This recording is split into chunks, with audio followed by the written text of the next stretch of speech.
Good morning, everybody. Hey, Susan. So I logged in and then I went to open a room and I just sat there for a while. I'm like, I don't know where everybody is. So then I stayed logged into the New England account and then went in through the link for the class and it let me in. So Okay. yay. All right. So we're in. Stand by. Awesome. Making you the host. Okay. My computer said the host was in another meeting. Yeah. Wow. The constant struggle with Zoom. That's okay. Mine did the first time. Just keep going until it lets you in. I'm like the person on the elevator. Click, click, click, click, click. We're good. Everybody's here now. Okay.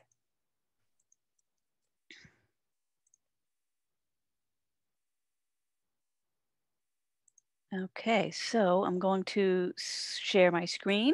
Mm-hmm. We got this, Tim. Sure. Everyone looks super convinced. Yeah, they're on top of it. It's going to be great. Can you guys see my screen? Yes. Perfect. See, we're off to a great start. Silencing my phone. And we'll give people just another minute here to join us that might be coming. I've got the chat up. Okay, Noah is having to restart his computer. He'll be with us.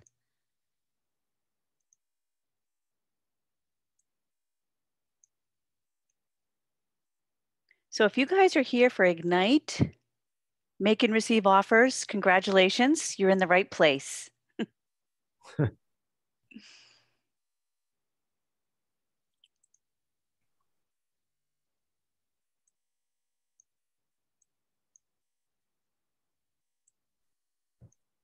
Guess the next obvious question, if you've been doing Ignite the entire month and you're doing the 10-4, and if you don't know what the 10-4 is, we're off to a bumpy start. If you've been doing the 10-4, how does your command look? Has anybody been doing the 10-4 relatively consistently? Trevor, excellent. How many people in your command, Trevor? About 500. Love that. Awesome. Love that. The first golden number to get to is 1. The second golden number to get to is 600. When you get to 600, when you're doing a 36 connect consistently over the course of 12 months, the math is understood to be a 12-2 ratio, 2 deals for every 12 people in your database, right? So it's not just that person. It's not just that I have Trevor in my database and he'll be one of my deals. Trevor will be connected to somebody who will be a deal. Who do you know that I should know, right? So and it's consistency. If you keep doing it, just when you think it's not working, it will work. You'll get the appointment. You'll get that phone call back. But if you don't spend the time on task doing it, then you just won't get there. It's just that consistency and every single day doing lead generation so that it comes back to you. It really is important. Is the old rule still the same? 19 no's to a yes to one yes? Yep. Typically. And then David, you got to take that to the next level, because sometimes you get to the 38th no and you haven't had any yeses yet. You know, the gold is on the other side of the next swing of your axe, right? I mean, and that's got to be the way it goes. And there's going to be days that are 2 buckets of suck with a side of fries and you don't get any conversations. But the critical mass will hit over time. If you're constantly having the conversations, it's going to come to pass. Yep. And we have to be okay with celebrating stuff. Like I got a hold of David Elliott today, and he put me in front of his friend Ted, and Ted has to fix his credit. Yep. But did I have a conversation today that I put somebody on the pathway towards home ownership, right? It's not always going to be like, oh my God, I had a conversation and the guy had a top hat and a monocle and a bag full of cash and he's buying a house yesterday. Like that's not always going to be the way it goes. And I know most of you know that. Some of you watched too much HGTV before you got here and you don't know that. Welcome. That is usually the way it will go. It's going to be, there's a grind that a lot of us weren't privy to before we got here. Hewlett and Packard started in a crappy garage. Don't forget that, right? Look at all of the big companies. They all started in their parents' basement or the garage. So the grind's very real. And then, you know, eventually you're making enough appointments in the morning that your face is on appointments in the afternoon. And then you're getting to closing tables. That's a great question. What's today? Does anybody know what today is? What's today? Wow. At October 22nd. Don't everybody unmute at once. 90 days out from today, July 22nd is Wednesday, October 20th. The appointments you set in the next week are going to be Halloween candy money if you celebrate Halloween. Right? We're about 90 days out. Now, most people are going to push back and say, Susan, well, no, things are closing faster, right? But you and I have both, we've all heard these conversations lately. Wow, I think the market's slowing down. I listed a house and it sold in 30 minutes instead of 20. Like, breathe, breathe. We are in an unnatural universe right now. The normal transition in real estate business, most sales cycles is 90 days. You're going to get it. You're going to get it cleaned up and staged and shot and up on the internet within about 7 to 10 days. What are you guys doing, Dr. Kenyon? Yeah, 7 to 10 days. Although, be prepared. If you have a house that is, deferred maintenance, it's still going to sit. If it's overpriced, it's still going to sit. You're going to have 30 days, 40 days, 60 days on the market. And we are seeing that with folks that we list that refuse to make their house a premium. It's a mistake. Yep. They're not going to get premium dollar, and it is going to sit longer. So when they go out to dinner and their friends are like, oh, I had 25 offers at my open house, it's because they prepared their house. So good for you for being here, because it's our job to educate our people on how we get this done. It's not by accident that properties get sold fast. A lot of it is the market right now, but a lot of it is also preparing and being the expert in the room. So I don't know. I think we should get going. What do you guys think? Sure. Okay, cool. Well, my name is Susan Kenyon. For those of you that don't know me, I work with Tim Lindsay up in the Portsmouth, New Hampshire Market Center.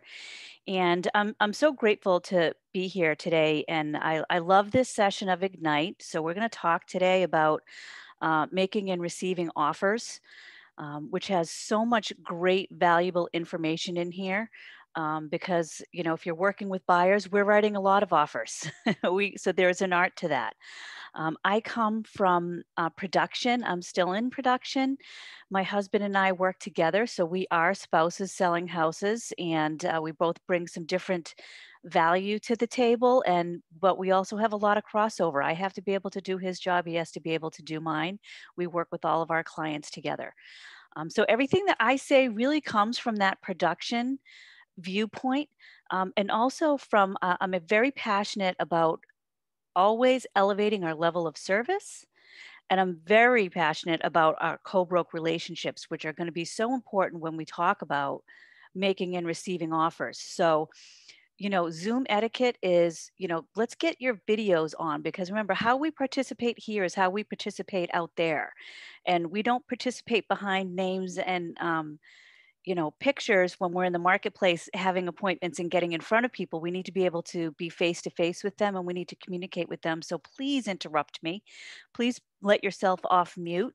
I'd love to see faces, and I'd love to hear your voices. So if you raise your hand digitally, I will do my very best to see that. But full transparency, I might miss you. So feel free to just unmute and interrupt. I'm definitely interested in questions and thoughts and experiences that you guys are having right now. And it usually takes me a couple of slides to get into the whole mojo here of the Zoom presentation. So if you have questions, let me know. And of course, participation is important. And we're going to jump right into what I think is one of the best slides here on what successful agents do every day. My husband has been with Keller Williams since 2009. I have been here since 2013, and we've never been anywhere else. This is our home, and this is where we intend to stay for the rest of our real estate career.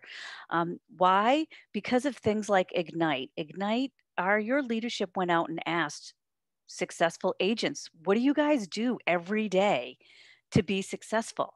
And it's not rocket science, so we don't need to recreate the wheel. Let's just do what they did. And this is what they did. The left side of the screen talks about, growing your business. And right now, you guys are growing your business by lead generating for buyers and sellers. And not just you guys. I kicked my husband out of the door 30 minutes ago because it's lead gen time. And I'm working from our home office, so I don't bug the people in our real estate office, but he's got to get on the phone and get lead generating, because successful agents do this every single day.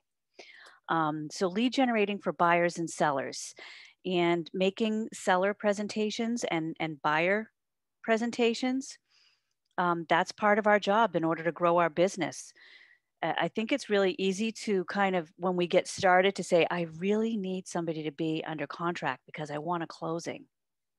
But we start with lead generating, and we start with contacts. We start with adding people to our database and getting appointments. Once we get the appointments, we get to do our listing presentations, and we get to do our buyer presentations. We get to preview real estate. It's important that we do that every day, right? So going to open houses, going to home inspections. If you can tag along to Seasoned Agents home inspections, definitely go to those. I'm going to just put in there for the open houses that etiquette wherever we go, and being professional is super important. As a new agent, go to the open houses. Look at the property from, pretend that you're taking the listing, and how are you going to get all the information you need for the MLS to enter that in.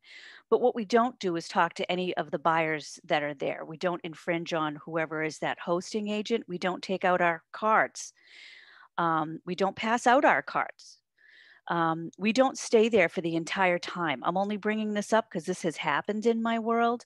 And our reputation in the marketplace with our co-brokes throughout all the other agencies that we work with starts from the very first time they meet you. So we want to always be giving them something good to be thinking about. But definitely go to the open houses. You're just kind of a bystander. You're looking there. It's whoever hosted the open house did a lot of work to be there.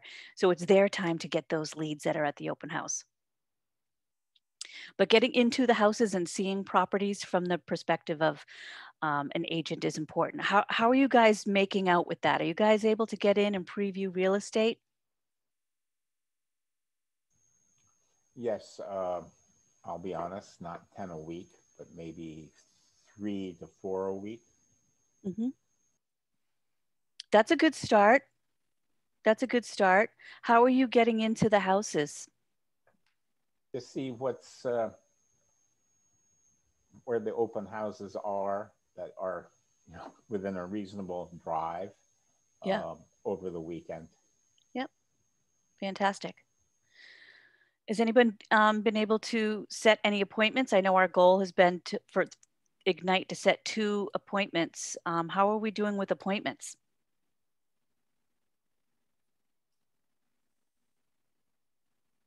I haven't set any appointments yet, but I'm working on it. And I have been reaching out to other agents to shadow their open houses to see what it's like from the agent's perspective and see how they prepare, all that. That's great. And I'm a fan too. Like, if you're looking at your goal of being, I need an appointment with someone that's ready to list now or buy now, and you're not getting that, change it up and say, okay, who of my circle, my sphere actually owns a home that I can go and say, can I do a presentation for you? They might have no intention of moving, but if they're, your sphere wants to help you, set an appointment with them and start practicing on them, because we want to practice, right, with people like that instead of practicing with our clients or our potential clients. So if you want to get an appointment, you might build up your confidence level by doing it with your brother, your sister, your parents, your friends, and go through a whole presentation and ask for some grace from them along the way. And it will build some confidence for you for when you go to do your lead generation for asking for the appointment. I would count that as an appointment set. If you guys did that and you actually went and did the appointment and went through it, I would count that. Take that win, because you're putting yourself out there, because it's a little hard, right? I'm still waiting for my license, so very limited in what I can do. But as far as open houses, for sometimes they're on Facebook, the Facebook page. But where do I find out where they are? How do I find that out? So I'm in the New Hampshire Market Center, and our Facebook, our Market Center Facebook page, we advertise stuff in that. When I am marketing for an open house, I have about 12 realtor Facebook pages that I'm involved in. They're not all Keller Williams. Find those Facebook pages, okay? Because those are agents from, you know, within the whole realtor community. We advertise and talk to each other there. Your MLS should have a way to market that to you that you can search for open houses. If you're struggling with figuring out where the open houses are, I would go back to whatever your training leadership is and you know, birds of a feather, find out how other new folks in your market center are doing that and share some resources. And your They're local definitely board probably happening. emails them out too, as Yeah. well. Yeah. Right, but I'm not connected to any of that yet until Oh, I you're get not my connected to a license. board yet. Yeah, I apologize. You will start to see that though. Yeah. But to Susan's point, outside of your local market center Facebook page, make sure you're connected to Seacoast Realtors, Rhode Island Realtors, like whatever Facebook pages you can find. Not to clunk up your newsfeed, to make sure that you're connected though, and you're creating relationships. Because the second half, the other side of the coin on going to that open house is, so when I go to my first open house and I meet the Kenyans, the next time I see them when I'm walking a client up their front steps, Susan gets to say in integrity, "Great to see you again, Tim." Right. And a professional realtor would always be kind because we were always in that position, but you are going to run into the people that we adore. And they're like, "Oh, you must be new." And 90,000% of the time, the person you're walking up the front steps with is a friend of yours and they know you're new already. So now all they know is that the veteran agent is just being a jackass, which is fine. You're going to run into that. But if you start to create relationships at open houses, and I introduce myself to Noah, just checking out, trying to learn the inventory. Good to see you. Excited to bring a buyer to you. And then the next time I see Noah, it truly is good to see you again, as opposed to never met you before and all that kind of stuff. So learning the inventory and learning your fellow realtors, because don't forget the 80-20 rule. 20% of the realtors are going to do 80% of the business. You're going to run into the repeat offenders of the business on a regular basis when you're going to open houses.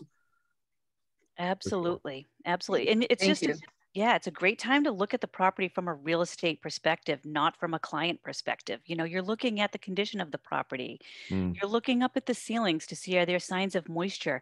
See if you can identify what the heating systems are, what the, you know, is it a forced hot water? Is it a forced hot air? Is there central air? You know, what are some things that you can tell about the house? Are you, you know, start looking at the service tags on heating systems. Just start looking at it from a different perspective, so that when you are taking a buyer out shopping, you're now learning how to add value, because that's what we always want to be doing. We want to be adding value to our people, and providing them with great service. Yeah, Susan makes a great point. View it with client's eyes and realtor's knowledge. Yeah. Right? Because you're looking at everything differently now. Absolutely.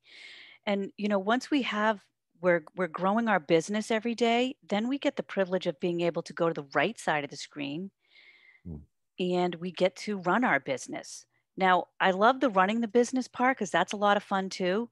But keep in mind at the top here, it says what successful agents do every day.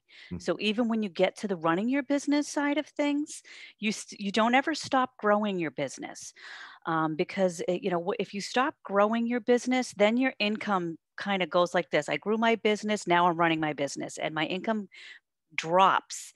And then it takes that 90 days to get back up to lead gen and get some more folks in my pipeline. So the growing your business every day keeps your income from doing this, peaks and valleys. If you grow your business every day, you have a steady and hopefully an incline in your income as you guys become more seasoned agents. And as running our business, we get to market our seller listings, right? We did all that work to lead generate and get the appointment and get the contract signed. Now we have to market that. And we the same thing with buyers. We get to take them out shopping and show them houses, and negotiate contracts, which we're going to talk a lot about today. The presenting offers and receiving offers, and what does that look like? And being a good negotiator. So we're going to focus on the contracts today, on the making and receiving offers. We're going to look at it from both sides, from the buyer's side where we're presenting an offer, we're drafting the offer, and also from the seller side, you know, receiving that offer, and what does that look like for our seller agent, our seller clients. And with running your business, we talk about transaction management to closing. You know, that's a really big piece of the puzzle in your future business. Nailing your transaction to closing will yield you future business. And that is part of, you know, the lead generating for buyers and sellers. When we have clients and we're closing business, we then circle back to those folks very consistently with your database so that we can get future business and referrals out of them. Future business with what they're going to be transacting in the future, and future business in terms of referrals from them. We're going to talk about vendor management. So really, you know, so much of this right side is about communication and relationships. We have a lot of folks that we have to work with when we're running our business. Lenders and title companies and appraisers and home inspectors, other co-brokes, our relationships, but we have vendors in there that we have to be being in relationship with. We are in charge of driving the bus. It's nobody, if something goes wrong, it's always our fault. If something goes right, it's our fault. So it's our accolade. So we need to be always driving the bus and being in control of what our vendors are doing on behalf of our clients and our customers. We're setting goals, like getting your 2 appointments before the end of Ignite. And we're nearing the end, but you guys, you can do it. Get those appointments, even if they're with, you know, the people in your sphere, to run through a listing presentation or to run through a buyer presentation. I really am going to encourage you guys to set those 2 appointments and practice going through those presentations. Compliance and risk management. There's a lot of risk management out there. There's a lot with compliance that is part of our job, making sure that we're doing right by our clients and customers to make sure that we're not putting them in a risk position. And we'll preface the whole rest of today with saying we're coming from a lot of different states here. I practice in Maine and New Hampshire, which could look a lot different than you know, folks from Massachusetts or Connecticut or Rhode Island, wherever you all are from. So I'm going to try to keep things on a general term, but let's remember that we have different compliance depending upon what state that we're in. And we all have fantastic leadership to make sure that we're not breaking any of the real estate rules out there. We always want to be the most trained and the most professional in our market. And we do that by attending training and getting coaching. So congratulations for going through Ignite. It's a big commitment, but it should be one that will serve you well. And then, you know, you guys are going to be having a fantastic session coming up with Matt Erdman on money. And so managing our money is really important. I had the privilege of being at an in-class person with Matt at Family Reunion, literally right before the February before COVID hit. And it was one of the best sessions that I've been to, because he really brings it down to how important managing your money is. We can work so hard. Folks, this is a lot of work, right? Look at these 2 lists. This is a ton of work. If we do all of this work and we're closing deals, and at the end of the year, we don't have money in our bank accounts, we haven't paid down our debt, then it was for nothing. It was just for like a good time. Our families deserve for us to manage our money. Our kids, our spouses, our future selves need for us to be able to manage our money. So don't miss that class that's coming up. Don't spend those commission checks as soon as you get them. We got to be saving some. We got to be paying our quarterly taxes, things like that. So managing our money is part of running our business every day. Knowing what we spend on expenses, what our future income is going to be looking like, and how we handle that. So now we're going to jump right into it.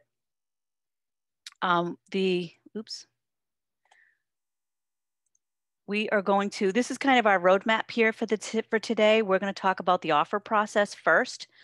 And we're going to, we start talking about the offer process with our customers and our clients right from the beginning, because we're giving them a lot of information. We do this every single day. This is all new for them. So it's important for us to be giving them information on you know, the offer process from the beginning, little bits at a time. I really do try to, I work hard on not throwing up the offer process on them right from the beginning, but we do need to start thinking about it, right? Things like if you're working with a buyer, you're going to have money set aside for deposits. What are inspections going to look like? What's that going to cost? We need to start talking about, you know, writing a good offer, how to be a strong buyer, stuff like that. So we're going to talk all about the offer process first. And this is really a great slide because it breaks it down. So what our process is, right? We met with people, we got the appointment, and we got our agency agreement signed. So now we need to get to work on, we're going to work from a buyer perspective first. We show our buyers houses, we take them shopping. And right now we might be writing a lot of offers for our buyers before we get something under agreement. I mean, are any of you guys shopping with buyers right now? I actually Awesome. just got 2 buyers lined up. I just got my license last week and I just joined the team yesterday. So it's exciting. That is very exciting. Oops, I skipped ahead here. Hold on. Good for you. So how are you doing with that? Are you setting up and are you taking them shopping, setting them up on, hold on, I just totally have to get back to my beginning here. I think I'm going backwards. Are you taking them out shopping and doing stuff like that? So I've only had the phone conversations up to this point, literally within the last couple of days. And I did let them know that I just got accepted onto a team and I have onboarding next week. So I'll probably be in limbo for a couple of days while I get that sorted out. But I did have a good conversation with another team member last night who might have a property that fits what one of my buyers is looking for. So kind of have things in the works. Fantastic. I'm hoping that within the next week or week and a half, I can be settled in and set up those appointments. Yeah. So I'm going to challenge you. You shouldn't wait a week and a half to set up appointments, or at least to be starting to send them some stuff. So I would do whatever it takes to do some of your agent work at night or whatever, at least getting them onto a listing cart where they're automatic, working with your MLS and figuring out if the MLS offers tutorials and training. What training do you need to do to get properties to be automatically sent to them without you having to do the heavy lifting? And I'm sure that all of our MLSs do that because I'm in 2 states and my 2 states do that. So what state are you in, Noah? New Hampshire. Oh, yours definitely does that. So by the end of the day, you should have that figured out. Go on to Paragon, they have video training on how to set somebody up on a listing cart so that and get them properties being sent to them automatically. And now you're offering value right from the beginning. I actually just learned that there's the tutorial videos on Paragon last night. So that was my plan for today, was to explore some of those. Awesome. I can't wait to hear how that goes for you. Thanks. Susan makes a great point. You're going to hear this forever. You're going to hear this when you schedule your home inspection for like 3 weeks out, which, you know, sometimes it happens because people are booked out. Write this down. Time kills deals, right? Somebody else is going to swoop in and take that business out of your hands. So to Noah's point, I know we can get into analysis paralysis and we're getting ready to get ready. Even if you don't feel that you're ready, is there somebody at your market center that could help you? Say yes, right? There's somebody who could help you. So leadership, your fellow peer agents, veteran agents in the market center are never going to be upset if you ask them to go to a kitchen table with you because you're not yet ready to go by yourself, right? Don't lose business because you're afraid that you're going to underserve somebody. Bring somebody with you. It's the number one reason you joined our company is because all of the resources, you know, something on your list of why you joined were the resources available to you. And there's a lot of talent around you at your market centers. So lean into that. If you don't know who that person is, lean into your leadership conversation, to your ALC, and find out who is the expert in the neighborhood that I'm trying to pursue right now. and don't let the kitchen table wait, because you'll call them back and they'll be like, oh, we thought you died. Well, I get that because I have a lot of gray hair, but like, yeah, we moved in another direction. Somebody else called me. Right. So just don't let business slip away because you don't feel ready yet. You are ready. If you don't have your story yet, the Market Center has a story you can tell, right? You're on that team. So bring somebody with you, and don't let time kill deals, because it will absolutely every time. Absolutely. And, when a lot of Ignite so far has been like, the lead generation, the presentations and stuff like that, and database, consistently talking to our database. And a lot of that is around consistency and doing that very consistently. We're moving into momentum as your friend. So once we have somebody signed into a listing agreement or a buyer agency agreement, and now we're going to be moving into offers, momentum is going to be super duper important. So the way that the process works is, the buyer makes an offer, and when they make an offer, there's 3 things that can happen. The seller can counter the offer, they can just accept the offer as it is, or they can just reject the offer. And this is going to be really important when we get to this part of when we're starting to write offers and talk to our buyers about offers, that their emotions are like, they can be really high. And it's our job to manage their emotions and also let them, we have to find out, we want them to know that we work for them. We have their best interest at heart. And sometimes Can you make me a co-host? Make me a co-host so I can mute people, because somebody's apparently landed a plane. There you go. Thank you. I think you should have it now. Perfect. Thank you. I'm like a squirrel, so any distraction is not good for me right now. But emotions are really high, and we need to be the calm person in the room. This is not personal for us. This is business. Our clients need for us to be calm. They need for us to be guiding them down the path. They need for us to be professional. So their emotions are high, so we need to manage that, especially right now when we're working with buyers that are in multiple offers, they're losing offers. When we talk to you guys about lead generation and we're like, how many no's before a yes? My script right now with my buyers are every no gets us closer to a yes. It's the same script I've used when lead generating. Now I'm doing it with offers. So as high as emotions are on our client side, they're high on the other side as well. So part of the offer process is going to be managing emotions on both sides of the transaction. And the way that I look at it is I always consider that I'm driving the bus and I'm driving it in both directions. I'm trying to control the seller side here as much as I am my buyer side. The better I'm able to do that, the stronger the likelihood of me getting under contract for my buyer. And they need me to do that. Susan makes a great point. Our job is to get in between the buyer and the seller and extract emotion and insert professionalism. There's a great book. I'm going to destroy his name. It's Jin Jiang. I will find it and put it in the chat. It's called Rejection Proof. And to Susan's point, 19 no's to a yes. What we have to remember too is the 19 no's are 95% not about us. I'm apparently smoking the wrong cigars. I apologize. The 19 no's are 95% of the 19 no's are not about us. It's about the circumstance that we haven't uncovered yet because we didn't peel the onion enough. You have to keep asking questions to find out why they are saying no, right? And again, you're talking to your people. Just because Lauren or Noah or David is not going to buy, sell, invest, or join the industry today doesn't mean they don't know somebody who might, right?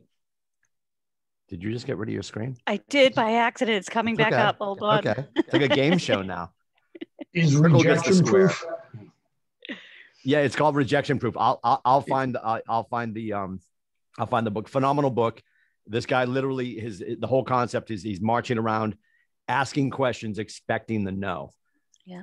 And so it's not real estate specific. It's just it's about incurring the no and understanding why you're getting it. And the number one thing we have to do, Jim, in this industry, I would argue in a lot of industries, is we have to park our ego at the door.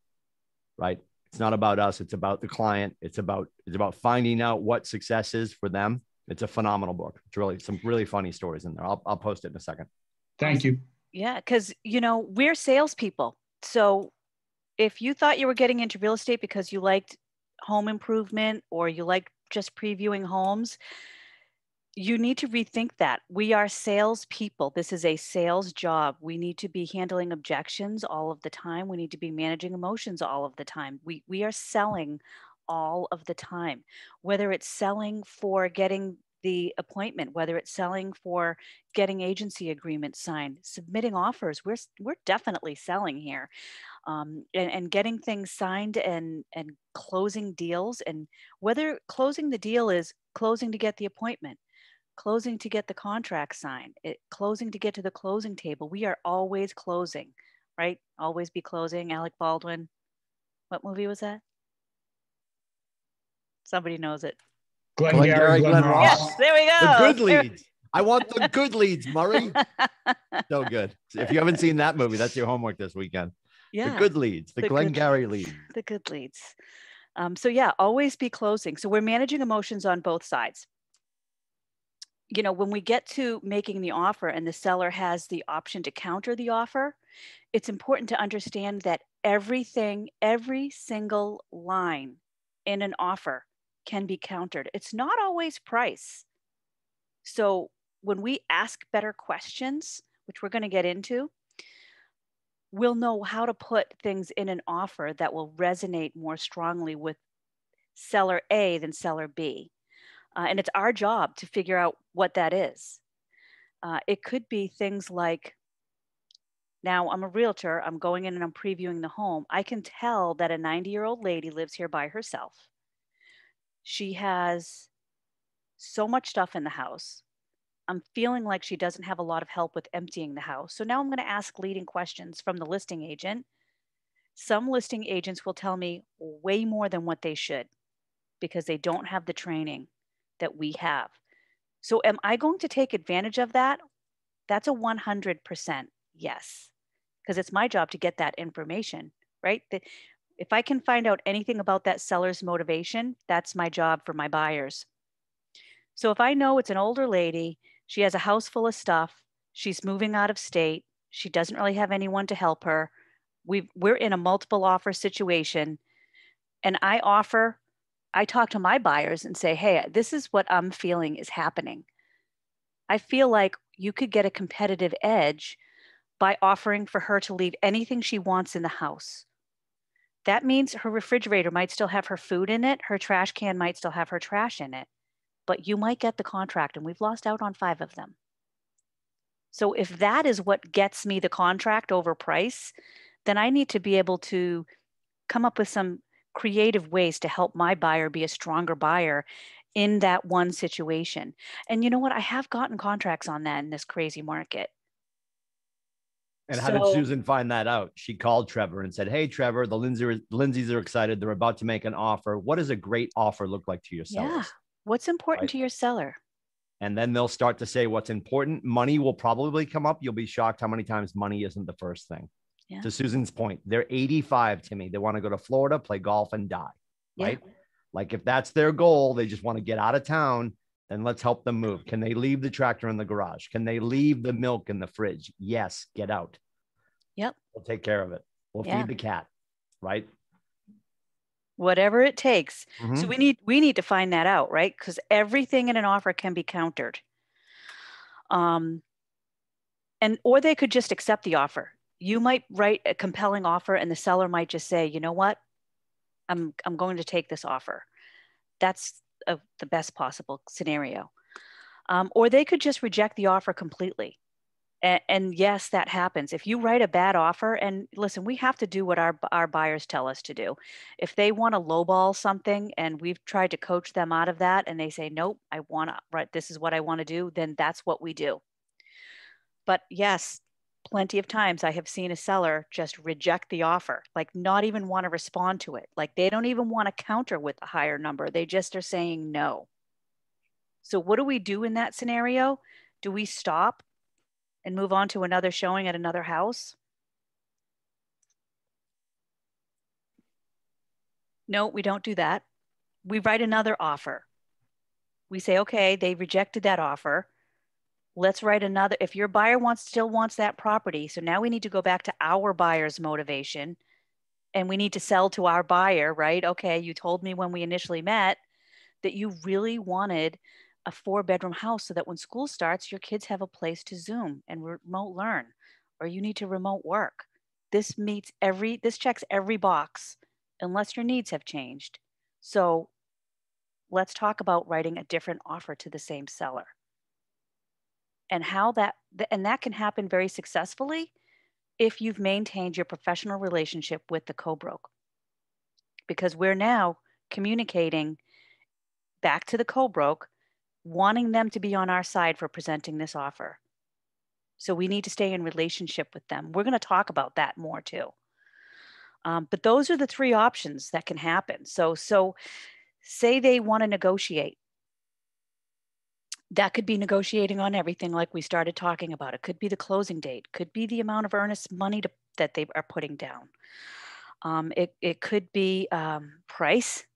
It could be inspections. I'm 90% sure we can't, if somebody requests a lead paint inspection, that we can't negotiate to take that off the table. But anything else you can. You can take contingencies off the table. People are putting appraisal gaps in there. I can't even believe we're putting appraisal gaps in contracts right now. It just baffles me, but it just proves the point that, you know how we started doing that? By somebody saying, why can't we do that? And then we all started doing it because we're copycats. If somebody has a great idea, I hijack it. We learn how to protect our clients in different markets. What are appraisal gaps? Okay, so an appraisal gap looks like I'm putting an offer in on a house. It's way over the listing price. The likelihood of an appraiser coming in and appraising it at that price is like 0. So I need to find out, how much can my client cover cash extra on top of everything else? If I have an offer in for $400,000, it's listed at $350,000, and it gets appraised at $350,000, is that buyer going to be able to come to the table with $50,000 in cash outside of everything else that's happening? And there's a lot more to it, which I'm going to let your leadership walk you down. When you start writing offers, definitely get some coaching around that, because we do not want to be putting our buyers into situations that they don't think that they're getting into. But yeah, that's an appraisal gap. And another thing that's important here, that when we are writing an offer, everything has to be in writing. So we don't put offers or make offers on behalf of our buyers by email. If it's not in a contract, it's not in writing, and it's not signed, it's not happening. So let's not put anybody in a tough spot there. I do always remind my buyers, if they go to an open house and I'm not there, and then they want to write an offer, and they had a conversation with the listing agent at the open house about something at the property, like the porch swing stays, and it doesn't get written down, it didn't happen. So we need to have those conversations too with our folks. Like, look, at anything that you heard at that property that we're not writing in here doesn't count. Period. No exception. The other agent, it might not even have been the listing agent. Maybe it was just a hosting agent. I did have an agent host an open house for me, and it's in our nature to want to say, yeah, absolutely. We want people to be happy. And somebody at an open house said, are they going to be taking care of this maintenance item? And the hosting agent said, oh yeah, sure. They absolutely are. Never called me, the listing agent, never got written into the contract, get to the walkthrough. And they're like, how come this wasn't taken care of? And I'm like, okay, call me stupid here, but I'm not seeing this written down anywhere. Well, the agent at the open house said it was going to happen. Well, it's not in writing, so it's not happening, period. Susan, our operating principal here in Portsmouth, and of course, our regional director for New England, Nathan Dickey, loves to say the contract doesn't care about your feelings. Well, mm-hmm. I feel like we talked about that. You had a conversation with your cat. Yes. Yeah, that was you and your cat last night watching TV. That's not in black and white, right? Yeah. Absolutely. Absolutely. And lots of stuff is getting said right now. So in writing is what happens with signatures and initial boxes, wherever you guys have to get those. And from, so I don't want to get into contracts class, although I do kind of really love contracts class, but do that with your, do that with your leadership. Yeah. But remember, in writing is important. Well, I know everybody's ego is concerned, and we always want to say, you know, that we know everything, so we don't want to say I don't know. Personally, and I'll speak for Susan because I believe she feels the same way. Mm-hmm. I don't want you to say I don't know, because when you're talking to a future client or you're talking to somebody about an opportunity to buy a house, they don't want to hear you say I don't know. So just say, you know, if I were standing there representing the Kenyans and I was showing that house, I would have said, that's a great question. Let me confirm with Susan. That's a great question. Let me get back to you. I'm going to confirm with the seller what their intention is on that. Right. When I say it's a great question, Noah, I'm telling Noah he asked a wicked smart question. The last thing Noah wants to hear as a future client is, I don't know. Right. So just say, great question. Let me look into that for you, as opposed to, I don't know. I'll find out. I know it sounds very semantical. I think it's important. Great question. Let me look into that for you. You are never going to have all the answers. The sooner you wrap your heart around that, the better off you'll be in this industry. We are the source of information. We're usually, rarely, never the source. Yeah. Yeah. And, you know, sometimes we just have to humble ourselves to be that person. And it's okay to have to go back and get more accurate information. They appreciate that more than you telling them something that might not happen. And it's way better to do that than to have to backtrack and get out of it if you said something that was incorrect. And this is, you know, where we talked about momentum. When we start talking about the offer process, the momentum is super important. But I always tell my folks here when I'm working with buyers,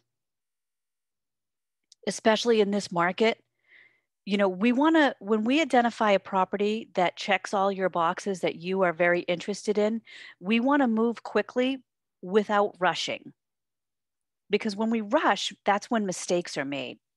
And at this point of making offers, we cannot be making mistakes because we would be putting our clients in a liable position if we do make mistakes.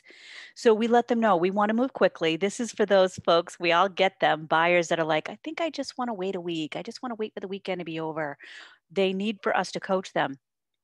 And I don't tell them what to do ever because it's their choice. But we do need to let them know if you want to wait for the weekend, you can. But remember, I can't hold properties for you.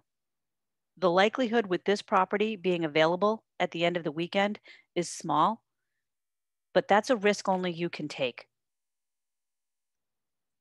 And sometimes silence can do the heavy lifting. And everything should be in writing. And remember, communication is important. And now we're going to be setting the stage for them when we write this offer of what is going to happen if this turns into a signed contract. Like, are they prepared now that real money is going to start getting taken out of their checking account? So if they were like, yeah, but I need another week and a half before I can write that deposit, then you shouldn't be shopping. Okay. And of course, we're going to always remember emotions on the other side of the transaction could be high. So we need to be professional when we communicate with the co-broke, because however we communicate to them is going to be how they're going to communicate to their side of the transaction, to their seller. Does anybody have any questions so far? I have a quick, well, I hope it's a quick question. Sure. On the New Hampshire coast, are you seeing 16 offers for every property, or is it 12? You know, what's the average? There is no average. I've seen some homes, you know, I've listed homes where I've gotten 8 offers. I've listed homes that took 3 weeks to get a contract because the property hasn't been maintained and they didn't want to do the work to the property prior to listing it, or they still can overprice it. If you go into a home and it's, you know, you've run comparables on it, you know that it's priced well, you've viewed the property, you know it's in great condition, then you can expect that there will be multiple offers. then that's the advice that you give your folks. But to say that I don't think there's a number, because if it's a $800,000 house, you have a certain number of people in a buyer pool. If you have a $300,000 house in New Hampshire, you're going to have a lot more buyers for that $300,000 house. So I would start by, going through, and when we talked about previewing property, part of that is previewing it online, right? There's that section on the MLS that lets you see how, you can search on active properties with different parameters. You can have a setting on there so that you can see how many properties came on the market today, how many new properties came on the market in this town this week. So knowing your market numbers, knowing the market, that will help you understand. You can look at days on market. So when you run comparables on that house for a specific buyer, you can look and see what is active under contract or what has closed and how many days on market have there been. So those are some things that you can start looking at after you're done with your lead gen and adding to your database and doing your appointments. This is not a 40-hour-a-week job when you're just getting going. That's what we can be working on at night. Like, start looking at your MLS and learning the tools on how to run statistics on what's happening in your market, so that when your buyer says, well, how many offers do you think they're going to be on that house? You can say, well, I know that properties with this number of square foot within this price range only have a days on market of 4. So we can assume that there's going to be multiple offers. So now let's talk about preparing you to be a strong buyer. And you shift the conversation that way, which we're going to talk about. Does that answer your question? Kind of? Yes, thank you very much. Yeah, you're welcome. Now we're going to talk about preparing the offer, because there's a lot to that too. And there is a checklist on preparing. Oops. Oh, geez. I'm so bad at this part. Preparing an offer. This, I believe, is in your workbooks, your resource guide, maybe page 3 or 4, the checklist on how to prepare an offer. And it's going to look, that's checklist for writing an offer. I thought they had it in here.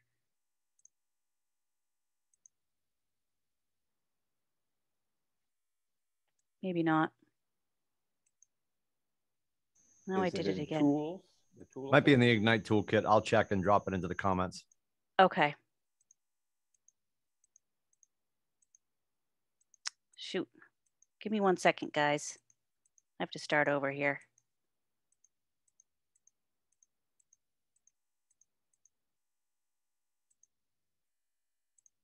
You looking for checklist to write the offer? Yes. Yeah. Is it? I don't think it's in my presentation. Do you guys have it? I'll drop the PDF in the chat. Okay. It really is. It's not in my presentation, but I know it's in your resource guide. It's a great place to start when you are going to be preparing an offer. And the thing about preparing to write the offer is we can do all of this, almost all of it, ahead of time before we actually get on the phone with a client. And I would start practicing writing offers. And the way that I would do that, if I were you guys, I would pick a property. If you go to an open house to preview it, practice writing an offer on it as if you had a buyer that was interested in it, and go through this checklist as much as you can to learn how to prepare an offer. Because we want to look as organized and prepared when we call our buyers to walk them through the offer. And we start by calling the listing agent and finding out what's important to the seller. Like we talked about on the previous slide on, is it closing date? Sometimes it could be that your closing date is extended. So sometimes it could be that, there could be seller to find suitable housing. And if you have a buyer that is flexible on a closing date, then that could really be something that puts your offer ahead of somebody that is like, I need to move in 45 days. Or it could be somebody that needs a quick closing. So if you have a buyer that doesn't have to sell their home in order to buy, they're already fully approved. They're able, you've talked to their lender, which we're going to talk about that piece of it here. You know that you can get to a quick close. That could be something that gets you under contract over a competing offer. So find out what's important to that seller. Get clues from the showing. If the house is empty, you know that they probably want a quick closing. I put all 3 PDFs in there, Susan. Oh, so cool. Thank you, guys. Write, prepare, and review are all in the chat for you. Thank you. Download. Wow, look at you on technology. I'm so impressed. Look out. I'm going to go take a nap now. I'm exhausted. Yeah, I had to drag and drop 3 files. It's a full day for me. I'm going to go grab lunch. But get clues from your showing. Get clues from the photos online. If there's a lot of debris outside, that could be a sign that you could take advantage of. And also know if there's a deadline for offers. Here's a fun one that we've been talking about a little bit in our market center. There are some agents that are writing multiple offers for a property for the same person. Yeah, I totally just said that. They're saying if you, Mr. Seller, Mrs. Seller, if you sign if you take this contract by this deadline, I'm going to pay $10,000 more. If you want to leave everything in the house, including the trash, I'll offer you this. So there may be different scenarios that might not work with every buyer, but this is where really being an investigator, if you are on your phone, some documents may not show up. Okay. Some people are saying they're not seeing the documents in the chat, and I suspect Amy and Jenny Harper might be on their phones. Okay. If that's the case, the documents aren't gonna flow through the same way. If they don't flow through, then go on a laptop. Interesting. All right. Oh, go on to the folks. If you're not getting them, go on to the Facebook Ignite page and ask the admin there to dump them in, and they're really good about doing that. Quick question on the multiple offers. Is that also to show your motivation, or is it just more black and white? Hey, we've got this, and if you don't like that, we've got that. Well, it's really trying to find the motivation of the seller, right? Got it. So, you know, we don't want to give away motivation from our buyers, but right now, guess what? Sellers know that the buyers want the house. It's pretty transparent. Right. You know, we don't have as many cards to show right now for buyers, but you know, that's just something. If you have I'm only throwing it out there. Not to say to do that for every property. I haven't done that yet, but I'm holding that in my toolbox that I might have a scenario that works for. It's good to start talking about those things so that you can, at some point, you may need to bring up those out of the box scenarios to get the contract for your buyer. So if one of those out of the box scenarios works for you, go to your leadership and ask if they have any experience on that, or how they might, you know, build a mastermind with your peers on how to talk about stuff like that. But definitely this is the time when working with buyers to be thinking about what can I do other than the 5 pages that are in my contract. So, you know, we're going to need to find out from the listing agent what's important to the sellers to be able to do that. But, you know, one of the first things that we're going to do is we're going to obtain the buyer's pre-approval letter from their lender. We really should not be shopping without that for a lot of reasons. Time is so important for us and for our buyers, for our co-brokes, and for the seller. Okay, there's a lot of people that are involved in a showing in this whole process. When you're working with a buyer, and Noah, you said you signed a couple of buyers, you know, after you sign a buyer agency agreement, your very next phone call should be to their lender. You need to be in relationship with their lender right from the beginning. We need to know what they're approved for. Have they even filled out an application?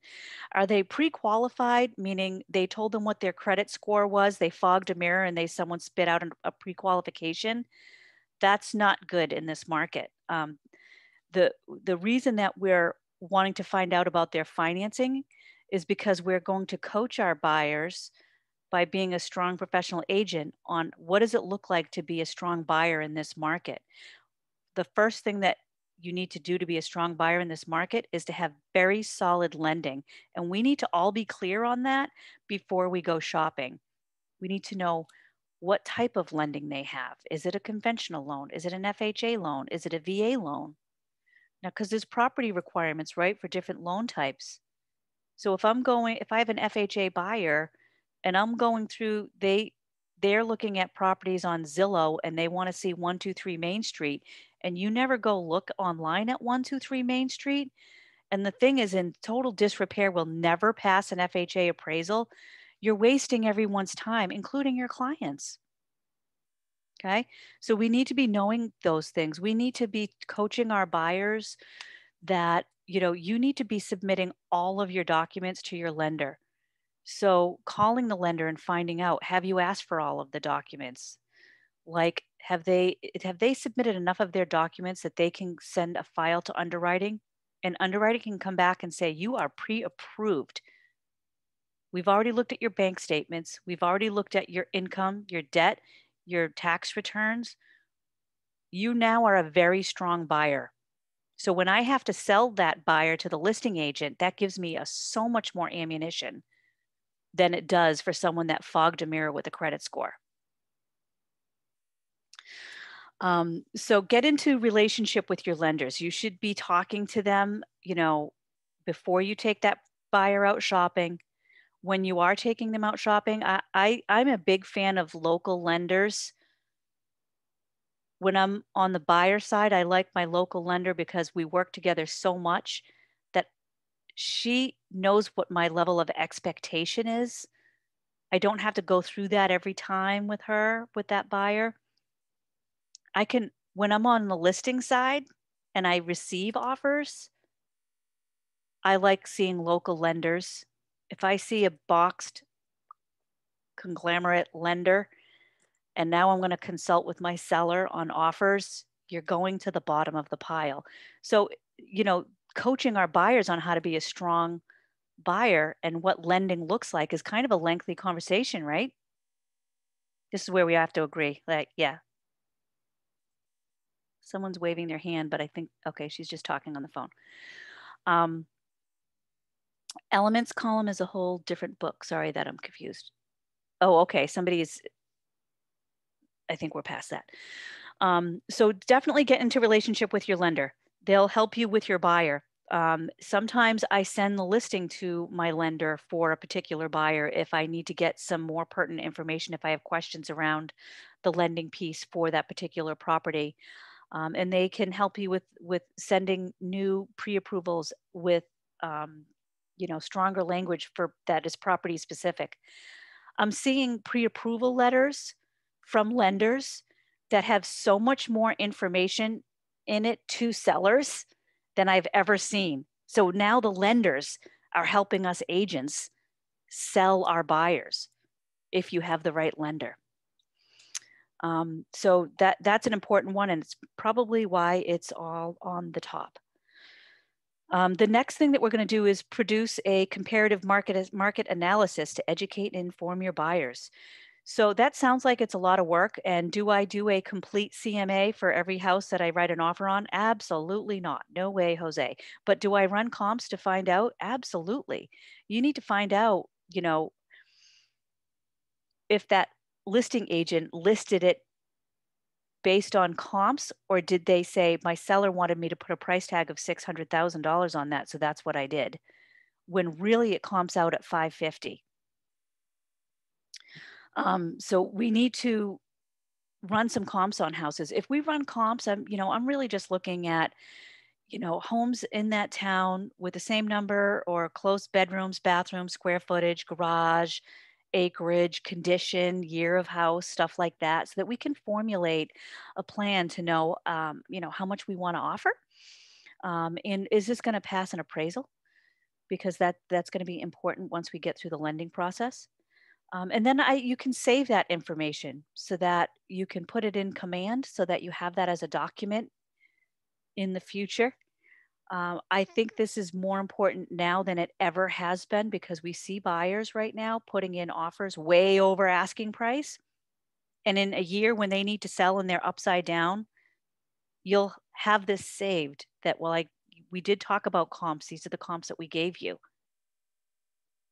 And we still chose to put an offer in $50,000 over. And now a year later, you want to sell and it doesn't, you might be upside down. There's lots of reasons why we save documents. Covering our ass is one of them, for sure. So if you use .loop, put it in .loop. If you're using command, put it in command, but save those comps. And we want to review the tax records. So this step gets missed a lot. So when we're preparing an offer, we need to look at the tax records, and we're looking at them for accuracy on what the listing agent has put in the MLS. For things like, did they put the right number in for taxes? If the right number isn't in there and your buyer is close on their numbers and the taxes are actually more than what the listing said, that could push them over on what they're able to afford and what their payments are going to look like. Okay. We also want to look at the tax records to see, the house was built in 1985. And when we went to go look at it, we could tell that the kitchen was renovated. The bathrooms are renovated, or maybe the basement has been refinished. Did that seller pull permits for that stuff? If they didn't, it's going to become it could become a problem at appraisal time. It could be a problem if you go under contract and you close and the town then finds out that some work has been done without permits. Guess who owns that problem? The new owner owns that problem. Doesn't matter who did it before. Another thing that we want to look at, Susan. tax. Hi. Yeah. Hi. So let's say that happens. Like I did that at my house. I furnished half the cellar, but I just did it myself. I never got a permit or anything. So let's say I decide to sell my home, and why would that come up? Would it come up? I mean, under an inspection? So this is firsthand experience for me. A few years ago, we sold a home and my sellers had been there for 20 years. And the previous owners at that time had refinished a room, had put in a room behind the garage attached to the house. The appraiser pulled the permit information. And even though it was done more than 20 years ago, we had to get that permitted. Now, that room has to be permitted to today's standard. So that meant a lot more work had to be done. Now, we do appraisals at the end of a transaction, so that could impact closing dates. It could impact financing. So what we do as a best practice now is that's part of, from a seller perspective, it's part of a listing consultation. I see that you have a finished basement. I don't see any permits on your tax card because I did my homework before I got here. And then you have the conversation of the seller really, for a listing perspective, the seller should take care of that prior to listing the home, which we walk people through. Most towns are very good about having a seller call them and say, hey, I redid my basement. I had no idea I needed to get permits on that. I'm getting ready to sell. My agent suggested I give you a call. They go over, let you know what has to be done for a permit, and you get the room permitted. If you have a buyer and you're in this scenario, you then reach out to the listing agent and say, I see these rooms have been done. There have been no permits pulled. Have you had that conversation with your seller? Can you tell me anything more about that? Some agents will know and some agents won't know. It may be a contingency that you write into a contract. Even though we're in a crazy market right now where houses are going so quickly, I don't want to put my buyer into a situation where, this is going to come up this very well could come up at appraisal. And it's going to be a problem. And the way that looks is an appraiser goes out there, they can put a value on the house, but they can put a condition before closing saying, I need this to be permitted before you can close. You might be a week out from closing. You might have, this could be a domino effect where your buyer's selling their home. the home that they're buying is closing, and that seller is buying a home. You could have 3 transactions lined up, and now because someone didn't do their homework on permits, everybody's delayed. That's not giving a very good experience for your folks. And how are you going to get referrals from them in the future if you don't give them a good experience? It's going to be harder. If you deal with this stuff on the front end, you're giving your folks a great experience. You're protecting them. You're being a great co-broker if you're communicating all of this well.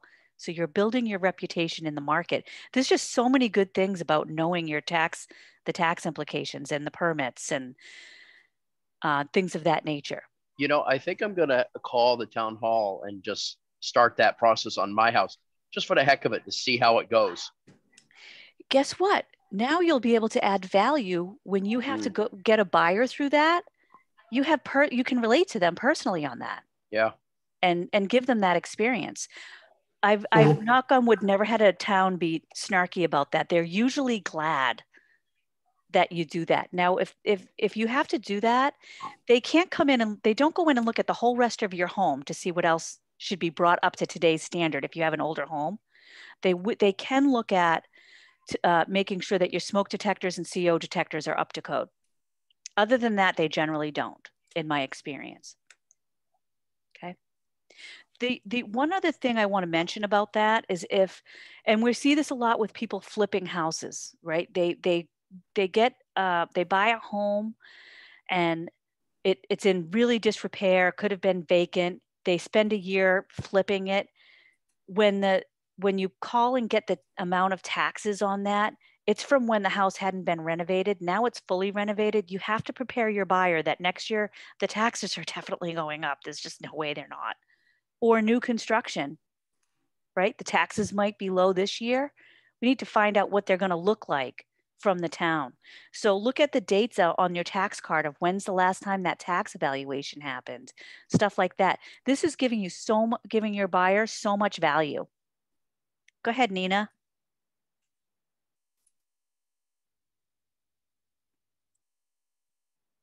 Sorry. That's okay. So in looking at public records on MLS, lots of times that I've seen, not a lot, but quite a few times, they don't match what's in the house. Mm-hmm. So in that situation,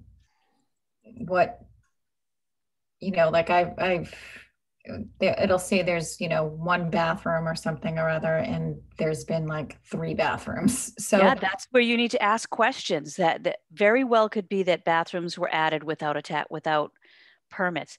Okay, so I did ask the question. They said there's always been 3 bathrooms since we've owned it, and we've owned it for whatever. I can't remember what he said, but it's a family home, so it seems like, yeah. That very well. And, you have to, I always assume people are telling the truth. I give them the benefit of the doubt, but now my next call is going to be to the town. Okay. And some towns, there are towns that you don't need to get a permit to add a bathroom. Okay. I mean, the area of New Hampshire I live in, there's some really rural towns that literally you don't need a permit to add a room to the house. What the heck? But yeah, so I don't assume that they're telling that they're lying. And it could have been that way their whole life. But I would call the town and find out before you get your buyer into a situation, because this is what will happen. The appraiser is going to see that and they're going to call the town. So we need to know what the answer is going to be before we get to the end of the transaction, find out there's a problem. It could be that there is no problem. Okay. Okay. Go ahead, Noah. So just something to contribute to the discussion about like the inspections and all that. My father's been a contractor for 40 or 50 years now, and he has seen some circumstances where people have done work without a permit, and the inspector will actually make them rip sheetrock and insulation out to prove that like wiring and plumbing, et cetera, was done right. So, there is that potential if you have, kind of a grumpy inspector, it could be that additional cost. Yeah, so that would be a town inspector, not a inspector for home inspections. Yeah, but yes, a town could. A town could do that. So that's why looking at, thank you for adding that, Noah, because that is super important. And yes, if there's electrical involved in plumbing, whoever owns the house owns the problem. So that's where they could make a new owner take something apart so that they can see that the work was done correctly. Because if there was electrical involved and you have to get that permit, no electrician is going to want to put their name and license number on work that somebody else has done. So that's why this level, it sounds like it's so small, review tax records, but it's actually huge. It's actually huge. Susan? Hi. I was a police officer in Haverhill for 31 years, and we have a code inspection team that goes around with a police officer, and what they're doing in the building inspector's office, they're looking at listings and seeing if it matches what the public records are. Mm-hmm. If they go there and find it, they are having people tear everything out. Yep. And, you know, that is an opportunity for municipalities to try to get some of these properties that have just been so out of code for so long up to code. And we've gotten those calls from municipalities after we've listed properties. So when we are listing a property, which we're going to get to shortly, I'm kind of long-winded on this stuff, but we're going to talk about that and the importance of setting your seller up for a clean transaction too. Nina, are you all set, or your hand is still up, or did you have something else? No, I put my hand up again. Sorry. Oh, no problem. So, just going back, because there, you know, I've had sellers not get permits. Mm-hmm. Is that something that that as an agent, a seller's agent, I should be, I mean, aside from telling them, well, okay, so you didn't get permits, maybe we should, you know, we should be looking into the town hall, and, you know, is this something that you can write in the contract, and how would you write it? And how do you deal with that? Well, so people can do what they want to do. A buyer can buy a home knowing that a room hasn't been permitted if they want to. What we need to do is make sure that because how do you, I mean, so I'm the selling agent. Meaning the listing agent or the buyer's agent? No, I'm the seller. Okay. I'm working with the seller, and they didn't get permits. And now, you know, you have a buyer. I mean, do you come right out and say, well, you know, just so you know that this house, you know, they added on a room or whatever, or a bathroom or whatever it is, and they did not apply for permits? What state are you in, Nina? Massachusetts. So I would look through, I'm not a Massachusetts agent, so we're kind of on the fence here of, I'm not sure of all the Mass laws. I'm going to give you my New Hampshire perspective. Okay. And I would say, go back through and read your property disclosures. In New Hampshire, there is an actual line on our property disclosure that asks if work has been done without a permit. Now, if I know work has been done without a permit and my seller checked no, I'm parting ways with them. Okay. I had the conversation with them, and and I know work has been done. They've told me work has been done without a permit. That and is falsifying the disclosure. So as long as it's listed in the disclosure, then my personal practice is, if they're deceiving people on purpose on a disclosure, it's not in line with my values and I have to part ways with them. Okay. We start by coaching them, right? Like, what's the liability involved with you falsifying a property disclosure? They're pretty big. It's pretty big for a seller to lie on a property disclosure. So this is kind of an out of the norm conversation. But it's a great one to have. I don't come across it very often where a seller will falsify that type of documentation. But if they did work without a permit, let's give another scenario, and they put, yes, I did work without a permit, and no, I'm not going to go get a permit.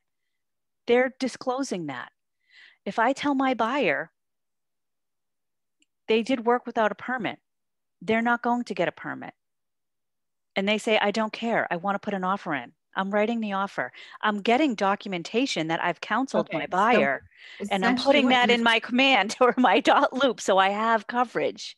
Right. So essentially what you're saying is, as long as it's, even if they put like, I don't know, because that's what they have done. They might not. Yeah. You know, no knowledge, as long as they're saying that I'm covered too. I do extra coverage on stuff like that. If they say they don't know and I have the buyer side, I'm covering myself by saying, we don't know if they've done work without a permit. I maybe have called the town. You know, so if you have the buyer, do more investigation on that. If you have this, you know, I don't assume people are lying to me. I ask enough questions so that I find out if they're lying to me. But we never want to compromise our own values and ethics based off of a client, because there isn't a single commission check in my world that's worth my license or my value. Okay. Do you have anything, Tim? Am I answering that? Like anything you want to add? Yeah, I think quite honestly, if it's known that there was work done without the permits, and then they're checking boxes, especially after they've shared the information with you, but they're marking the paperwork differently, that's cause for concern. Have an honest conversation. I think Susan makes a great point when it comes to the fact, and we're going to say this a lot in the next hour and a half. There's 6 states in this conversation today, right? We have a region of 6 states. So please always go back to your leadership, check with your managing broker on how he or she would want you to address this. It's about having honest conversations and making sure that you're presenting as soon as you know the information, then it should be going on to the paperwork once they've disclosed it. Well, we're going to tell you, but we're going to mark the paperwork up differently. I mean, if they say that, you should get in your car and drive away, you know. But it's a really big house. It's going to be a really great deal. It's not worth your license because it could be your last deal. You know, it's just not, it's not worth it. It's not worth it. And that will come back to haunt you. That will come back to haunt you. You want to sell this house to that buyer and then sell this house for that buyer eventually, if you stay in relationship with them, if you're going to be the mayor of that town. Yep. Absolutely. And, you know, I decide before I go into any meeting, every day when I wake up, I decide who I am as a person. I decide my values. I decide, you know, my ethics. And then the decisions that I have to make are so much easier because I've already made the decision ahead of time of where my boundaries are. And yes, I have pulled my sign out of yards a couple of times over that. So I got a quick question about that. Yep. I've seen homes that, you know, they're listed as sold as is, right? Will the lender give you financing on something like that? Mm-hmm. So if you run into a situation like that and your buyer wants the property and says, I don't care, I'll have an electrician and plumber come in and make sure everything's done right, but I want the house still. Can you write that in the offer? Like, buyers willing to buy as is, understanding of these, you know, new improvements that weren't permitted? It all depends, right? Such a lawyer issue. It depends. You know, it depends on what those issues are. So this is where we go back up to line 1 of be in relationship with your lender. If the property conditions are so, you know, blatant and bad, like, it depends on the property type and what their financing looks like. So if it's an FHA and there's broken windows and there's missing railings and the windows don't stay up on their own and there's peeling paint and the house is being sold as is, no, they're not going to lend on that. So you need to be in relationship and know what kind of financing you're getting. You know, if it's a short sale or a foreclosure, it's being sold as is, there might not be any electricity, services might not be running. No, you're probably not going to get financing even at a conventional level on that. So as is could be because, you know, I might have had a parent pass away and I don't know the house and I literally am selling it as is because I'm not fixing anything. I can't tell you anything about it because I don't know anything about it. So as is it's too blanket of a big of a statement to say, will the lender lend on it? This is where we always have to be coming from curiosity, get some questions going, get in communication with your lender to find out what the as is part is. Call the co-broke. Okay, thank you. And yeah, absolutely. Ensure the property is still available before spending time on preparing an offer. More important today than ever. If I am setting up a showing, I'm even asking, you know, if I'm going to wait, I had to set one up last night for Friday morning. I'm like, is it even worth us going out there? Do you have offers that you need to respond to before Friday? Before I write the offer, you know, cut the other agents some slack too. They might be in the middle of negotiating a contract. They may have gone under contract but haven't had time to flip it in the MLS. Just give them a call and ask them, you know, is this still available for us to write an offer? There might be a deadline involved, so you can ask about that. And when speaking with the listing agent, we're building rapport and gathering as much information about the seller and the property as we can, because how we speak to the listing agent is how they're going to speak to their seller. So we are coaching them without telling them that we're coaching them. If I call a listing agent and I'm like, well, I can't believe that they didn't get a permit for that, or what is up with the deck? It's like falling apart. That's the tone that they're going to use when they deliver my offer. So I can just plan on that. I just wasted my time if I'm going to communicate that way. I need to communicate with them professionally and how in the same manner that I want them to communicate with their seller. And guess what? We're running into these co-brokes again. So I have worked with some of the most difficult sellers. And I'm hoping that my co-brokes have some grace around that. So when I'm working with a listing agent and I'm having a difficult time maybe getting information or the condition of the property, I'm going to give them some grace that maybe they are working with a challenging seller as well. Everybody's doing the best they can in the situation that they're in at that moment. So we need to be elevating all of the time, the level of communication and the level of professionalism to get everybody through a win-win transaction. So, hi. I see the next line down, it talks about gathering what's important to the seller. But on the line before that you're on, gather as much information about the seller. Like, what kind of information would you gather regarding the seller? Yeah, like, do they have to, you know, is it right now, is it seller to find suitable housing? So they're selling, but do they have to buy something as well? Or are we stacking up deals? Where are they moving to? Are they going out of state? Do they need a quick close? Do they need a long close? What's important to the seller? Is there a date on this that is going to resonate with them? Because I'm going to want to put that date in it. And I'm letting the seller know that. I'm preparing an offer and I want to know what's the most important to the seller so that if it's possible, my buyer can make that happen for them. Could you give some more examples? You know, in throughout Ignite, we've heard, you know, with offers, it may not always be the highest bid, but it's meeting some of the terms type of lending and closing. What are some of the other things? Because everyone says it's either the closing date or the type of financing. What are some of the other things that might help you structure an offer that you've seen? Well, as much as I hate that I'm even going to say this, it's in, what are you doing for inspections? I always advise my buyers to do inspections, but it's also my job to let them know in this market, a lot of people aren't doing inspections.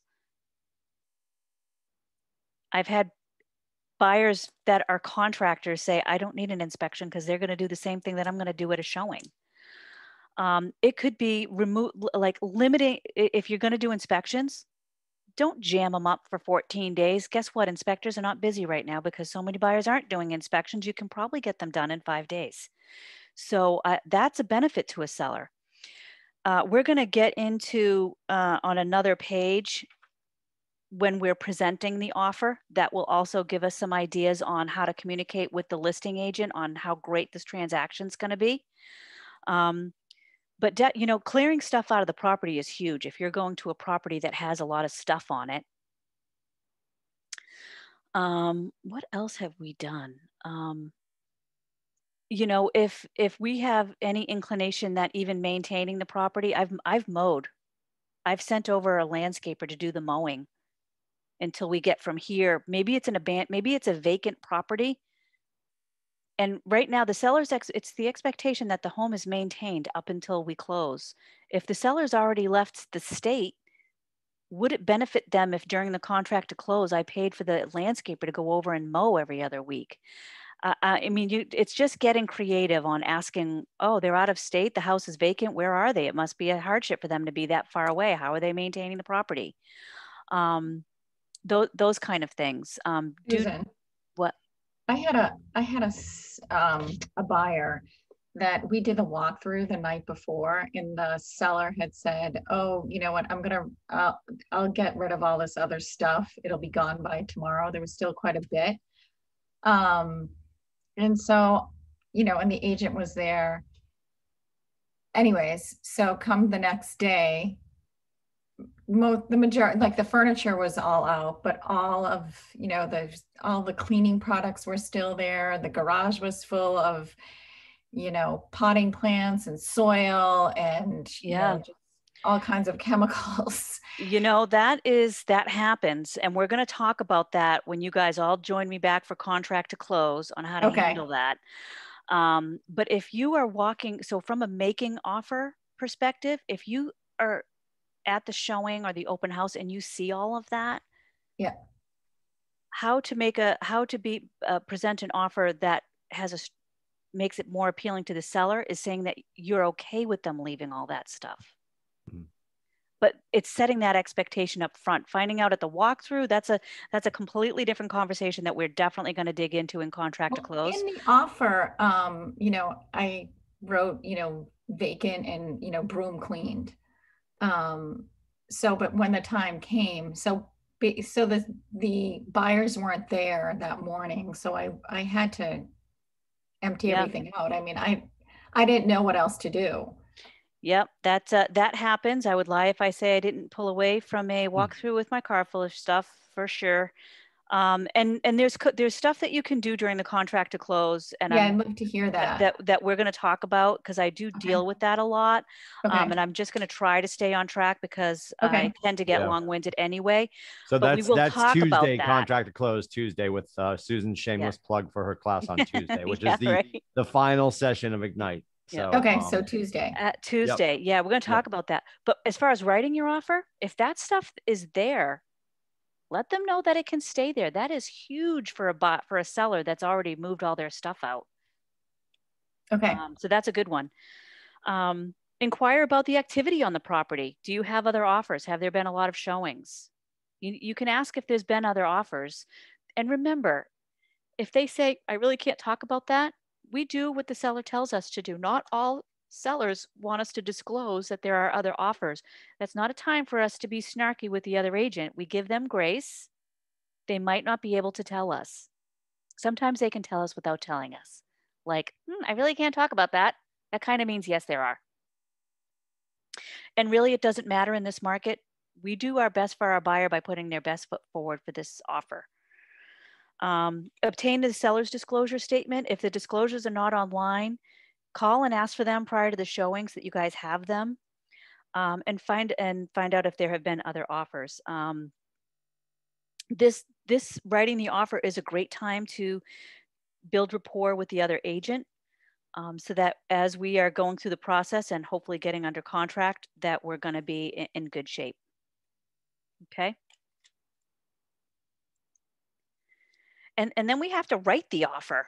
Okay. And I think it's when you do download the resource guide, I think I heard that it was on page 4 for the checklist for writing an offer. And again, when we're writing the offer, I fill out as much of this as I can before I send this over to my buyer to look at. And, you know, these are some items that we're going to have to be looking at. For starters, know your market. This is usually very new to the buyer, and they don't know the market. It's our job to know the market. Like, what are the comparables? What is the competition? If it's in a desirable price point and in great condition and there's not much on the market, you have to assume that you're going to be in a very competitive situation. You've already done all the work for preparing. But we're going to talk about price and terms when we are writing the offer. You might not get a second chance to make an offer. And it's important that we let our buyers know this, because they don't all know that. And the sellers don't have to give them a second chance. They don't have to come back for highest and best. We used to be in an environment where if there were multiple offers, the majority of the time, the listing agent would go back and ask for highest and best. But even before the market that we're in now, I've had sellers that are not comfortable with that. They don't like that competitiveness of it. It provides a lot of stress for some sellers. So they might have multiple offers, and they might just, without going back, say, I'm just picking this one to move forward with. So we're going to determine what the price and terms are. We're going to look at the seller's disclosures. Before I write any offer for, or have my buyers sign any offer, we review every line of the seller's disclosure so that I am clear that they've actually read it. They're busy during open houses and showings looking at the size of the bedrooms and the granite countertops and how much am I going to have to mow and all of those other things. They might not have read every single line. So it's our responsibility to make sure that they have, because once they own the house, if it was disclosed that there was an issue with the septic, they've already accepted that and they already own it. Conveyances, consider what items the home will transfer with the home. So attached fixtures, movable items that tend to go with the seller. If your buyer is thinking that the lawnmower came, I've had a buyer think that, it's important that they understand that's personal property. It doesn't stay. Do some buyers think that the seller might be taking the kitchen stove and the refrigerator? So have a conversation on what is conveying with the property. In some areas, the seller's disclosure might specify what items convey, and some might be up for negotiation, like the washer and dryer. Again, this is where in writing counts, and if it's not in writing, it doesn't count. I'm going to buzz through the rest of these, and then we're going to take a quick break. Thanks for the reminder. Let me see. Earnest money, super important. How much are they going to be putting down? Remember that for our buyers, these funds get taken out of their account right away.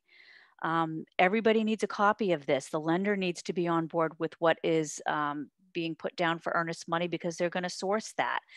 A stronger offer has a higher earnest money deposit. So if you have, if you're not offering much for deposit and you're in multiple offer situation, that might be something that you want to have a conversation with your buyer about. Time for seller's acceptance. Be sure to specify a time. There may be times when it's appropriate to put an expiration date on your offer, but be careful with that. Don't jam a seller up, because then you're going to, if you stress them out, they might just say no to you. But it's also not great to have an offer hanging out there forever. So there may be times, there are some states where you write in time for acceptance of offer. What are the financing terms? Make sure the financing terms would be agreeable with your buyer. Make sure that they understand what the terms are that the lender and they have set forth. Make sure that you have the buyer's pre-approval letter. You should have that ahead of time. Allow your buyers ample time to finalize their financing. So we want to put in quick dates to satisfy a seller, but we have to make sure that the lender can meet those dates. Closing date, make sure that the closing date will work for your buyer and the lender, and that your closing company, whoever else is involved, and look at your calendar. I've had offers come in with the date being on a Saturday or a Sunday or a holiday. Count those days out. Be mindful of what date you're putting in for a closing date. There is an item on your checklist here for home warranty, and I don't want to do a long conversation about this. We don't really see much for home warranties in this buyer's market, but there may be times when there is a home warranty with a property, and that's a third party that actually, it's like a little insurance policy where they provide a home warranty on some of the bigger services of the home. If there is something like that involved, get some coaching around how to handle that with your title or attorney and how that gets paid. Repair limits, focus on the items the buyer is most interested in repairing.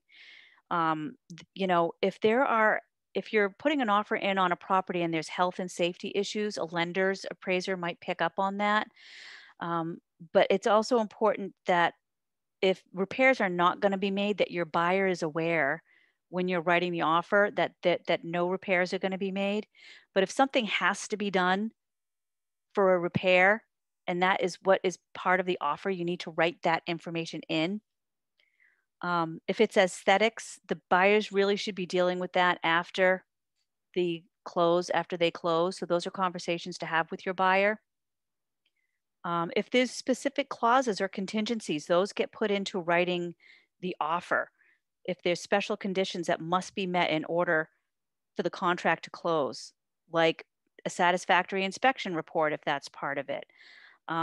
If it's financing, whatever that contingency is, if it's important and it is necessary for your buyer, if it's not in writing, it doesn't count. So you want to put that in there when you're writing the offer.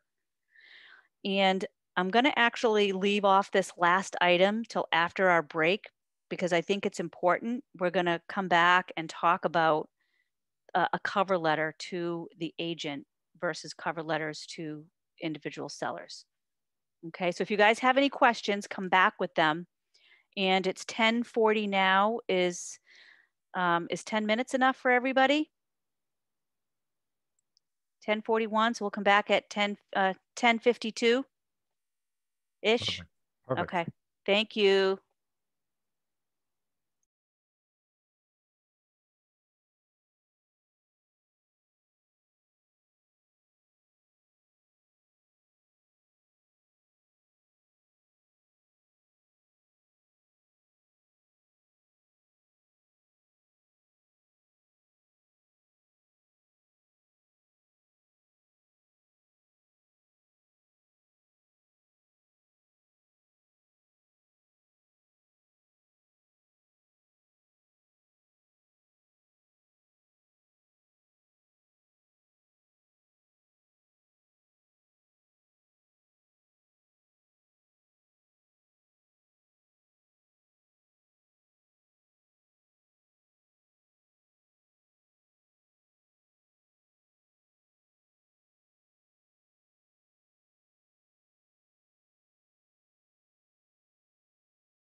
came back early. If anybody has any questions or anything, feel free to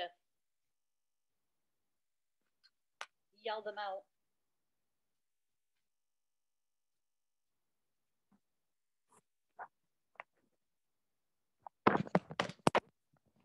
Of course, I didn't have my headset on. How's everyone doing out there?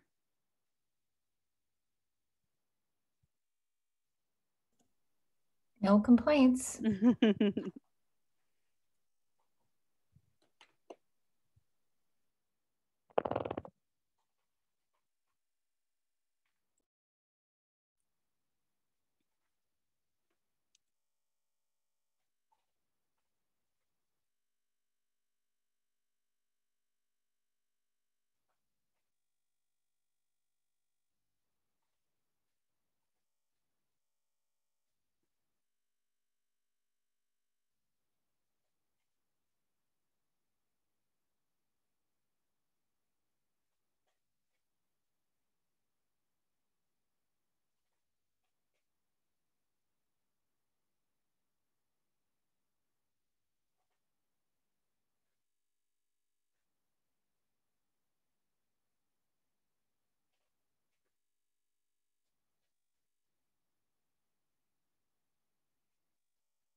All right. Just another minute and we'll get started here. If anyone has any random questions before we do, feel free.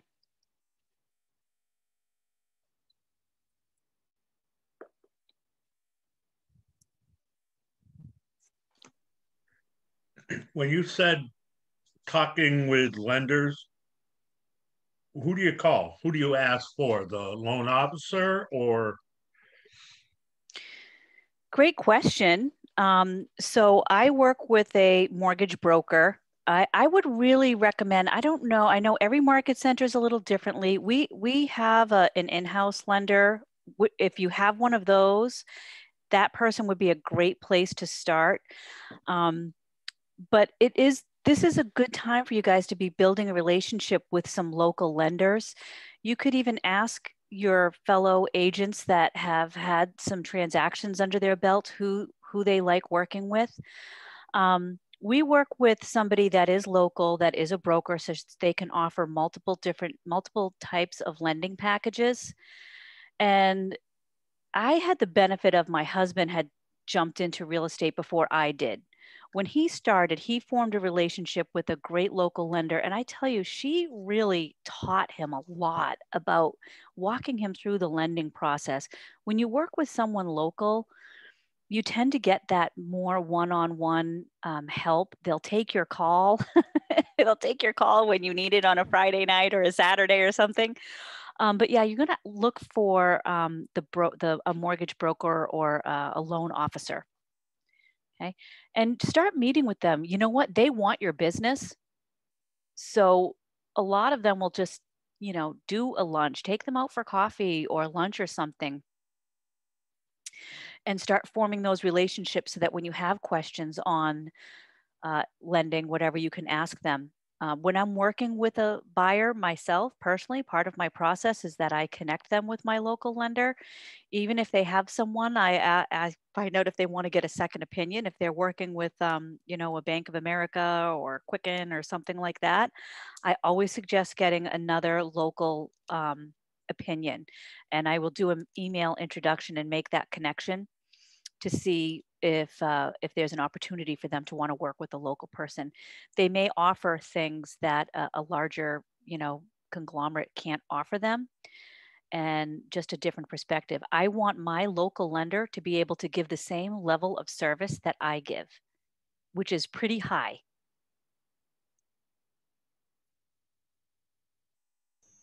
Can I assume from your comment, Susan, that you haven't used with KW Mortgage? I have not. I have sent a couple people there probably over a year ago, and it didn't work out. So I have kind of dipped my toes in the water there a little bit. But other people may have had better success than I have, and I just have been working with the same loan officer for so long that I tend to stay there.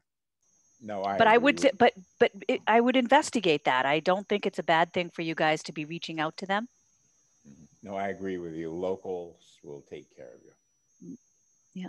I have, if you may find people in your market center that have a specific Keller Mortgage person that they can get over and over again. If that's the case, then that would be very well worthwhile. I would ask around if you don't have a relationship with somebody. Okay. Oh, 10:55. I went over. So we're still on your checklist for writing an offer. And, you know, again, this is new to the buyer, so let's not use any acronyms when we're doing this stuff. Realtors have a ton of acronyms. So we want to make sure that they understand all of the language that we're using. And remind them that we might only get one chance to put an offer in. So it's important that you guys are practicing your contracts now. So you need to know the contract prior to writing offers. You should be practicing by writing some sample offers out. And one thing I want to talk about that is, you guys will see on your checklist when you download it, it says cover letter. Include a cover letter when you submit the offer.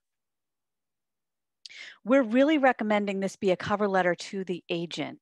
Okay, it used to be we used to have buyers write love letters to the sellers. We don't recommend that anymore. There's a lot of federal fair housing issues that can come into play, and it's better for the seller. It's better for, you know, you as an agent. We don't want to get caught up in violating any federal fair housing laws. But what I do is I do write a love letter to the agent when I submit an offer. And I'm going to click over to the next page, because creating an offer in Command, I'm going to skip this because this will probably take way too long, but you can create offers in Command. So use whoever your tech trainer is. I'm sure they go over this. If you haven't gone over this, ask your training team at your market center how you get Command training. And I know there's always that question mark in Command that you can use to start poking around on that. Offer writing guidelines. I felt like there was one in here on cover letters. We're going to pass this one by because we really don't want to recommend that we're writing letters to agents. Maybe they don't have it. So my cover letter, my love letter to my agents when I'm submitting an offer, they go kind of like this. You know, hey, Jim, this is Susan. Happy to be submitting an offer on 123 Main Street. A few important things to know about me and this offer. And then I kind of want to pull out the highlights, because again, I'm coaching them without telling them that I'm coaching them. Because I want them to relay the most important pieces of this offer to the seller, because the seller is going to get the offer. They're going right to purchase price. They might not see all this other awesome stuff I have in here, right? So it could be, I'm offering over asking price. It could Susan, be I just dropped it into the chat if you want to grab that. Okay, great. Thank you. Yep.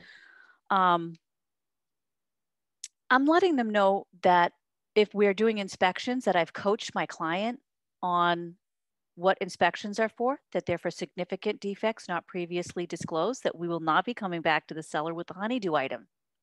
It's not for outlet covers and stuff like that, repainting. If they're fully pre-approved, I let them know that.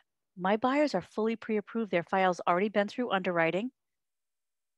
They're looking really great. They're very strong financially, and we can do a 30-day close.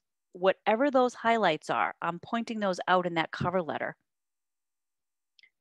so that they have something to go back to the seller with and coach them on that. So dear sellers, thank you for taking the time to receive our offer, a brief description of the offer. You could explain why your buyers love this property. There's a lot of nature trails, and that really resonates with them.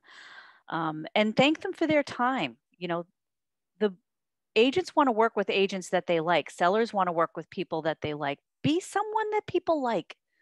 It sounds like, but it would be benign, that it wouldn't matter, but it really does matter, because working with a co-broke, this is a relationship that we have a lot to get through to get to the closing table. So I let them know in my cover letter, you know, Tim, I have a win-win attitude. I am very solution oriented. I look forward to getting to the closing table with a very smooth transaction. So whatever you have for ammunition, write that in a letter. Don't just submit your offer and then boom, it's out there, and you haven't called them. I call them and I tell them all of these things too. We are salespeople. We need to be selling all of the time. So when we are writing an offer, you spend all of that time getting that buyer, getting an agency agreement, taking them shopping, writing the offer. This is no time to slow down.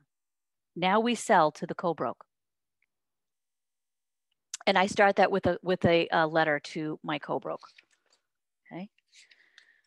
And I'm going to work really hard here on getting us out on time. So I'm going to keep moving. I think that one thing that's really important when we are doing the cover letter is to really stress that we are here for a win-win relationship. We want the sellers to be happy, even when we're representing the buyers. Why? Because that makes a much smoother transaction. We're going to focus on how myself as the co-broke and the buyer will be great to work with. Because sellers are stressed out. We need to understand that.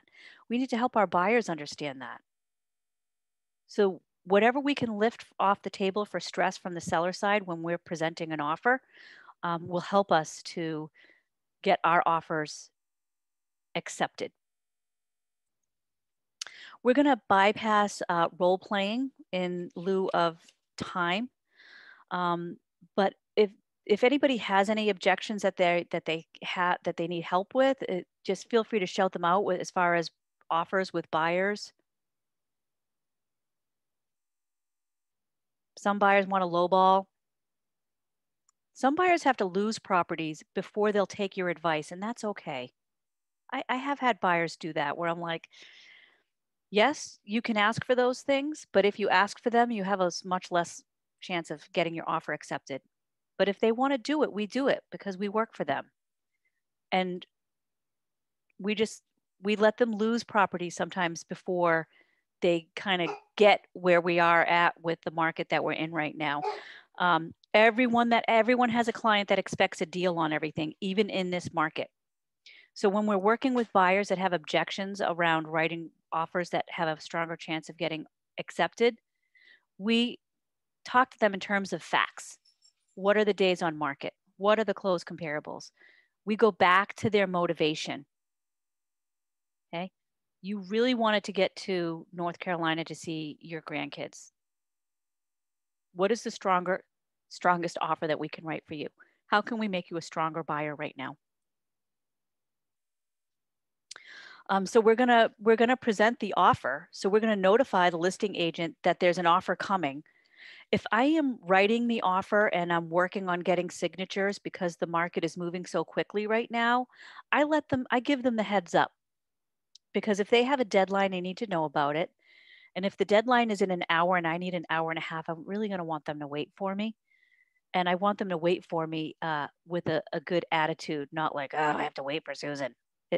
So I'm going to let them know I'm working really hard right now to get everything signed. It's going to come to you. I'm going to let you know as soon as I send it over. So let them know that an offer is coming in. And then you're going to send the offer to the agent, however you're doing that. And, we can't assume that everybody uses the technology that we use. So we also want to make sure that we're sending the offer how the agent wants to receive it. Okay, kind of like that platinum level of communication. We treat people the way, not that we want to be treated, we treat them the way they want to be treated. This is when we do that with our co-brokes. If they really want an email with a PDF attached and not something through DocuSign or not something through .loop, then that's how we do it. And if you are going to set a deadline, be careful. Sellers are stressed out. Expirations on transactions on offers can be tough.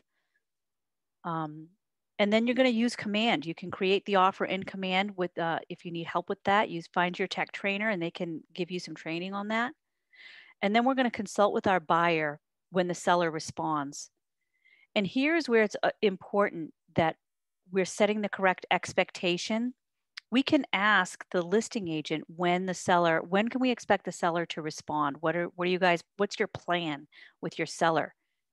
Because the buyer is looking at their email every 5 minutes after you tell them you've submitted the offer. Did you hear back yet? Did you hear back yet? Did you hear back yet? If the seller has gone out of state to look at homes that they want to buy at the time when you're submitting an offer, there could be a couple of days here. We need to get the correct expectation from the listing agent as to when we're going to hear from the seller. Then we can set that expectation with our buyer, and that's good service. When you are writing your first offers, I really encourage you to get them reviewed by your team leaders or your coaches. If you don't have anybody like that, reach out now to let them know that you are planning on writing an offer. I'm hoping that everyone here is planning on having offers to write. If it would be okay if you built in time for them to review it with you. And again, practice your contracts so that you know how to write them and you know how to present them. And over communication is never a thing here with offers when we're presenting them.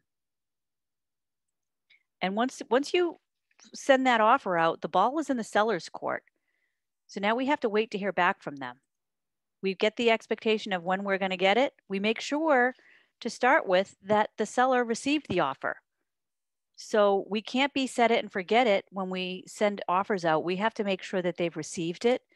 And asking for confirmation of that is totally fine. But we're going to flip hats now, and we're going to talk about what do we do when we represent the seller. So we've made offers. Now we're going to talk about receiving offers. When I submit an offer for a buyer, I do make sure I have a complete package. I have the offer, it's all signed. I have all of the supporting documents that require signatures. Now, depending on your state rules, depends on what else you need signed. I have my buyers sign like almost everything. I have them sign the deed. I have them sign a copy of the listing sheet. I have them sign the tax card. If I have documents, I have them sign it. If they're writing an escrow check, a personal check, I get a copy of the check. I submit everything with the offer because I want to look like the most presentable, most professional agent for submitting an offer, especially in a multiple offer situation, so that they already know right from receiving the offer how awesome I'm going to be to work with. When you're representing the seller, we're going to receive the offer and we're going to now ask questions about the buyer. Okay. Are they fully pre-approved? Do they have to sell their home in order to purchase this home?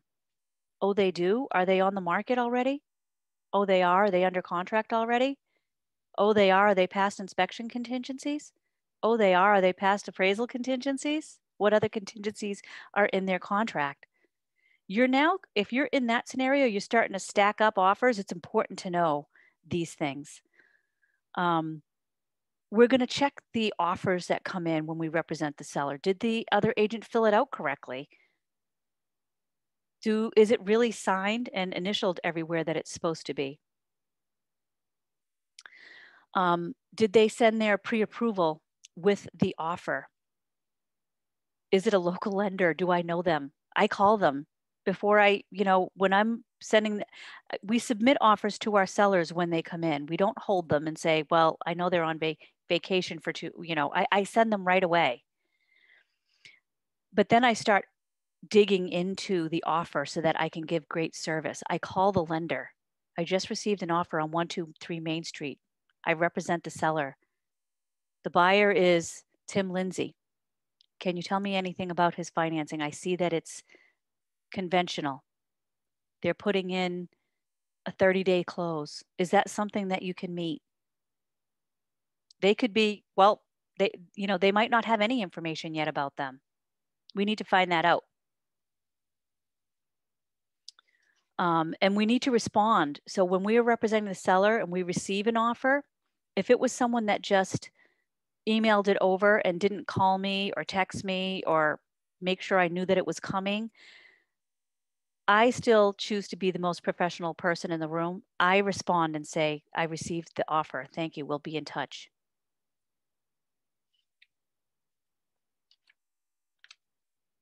It's really our time to shine.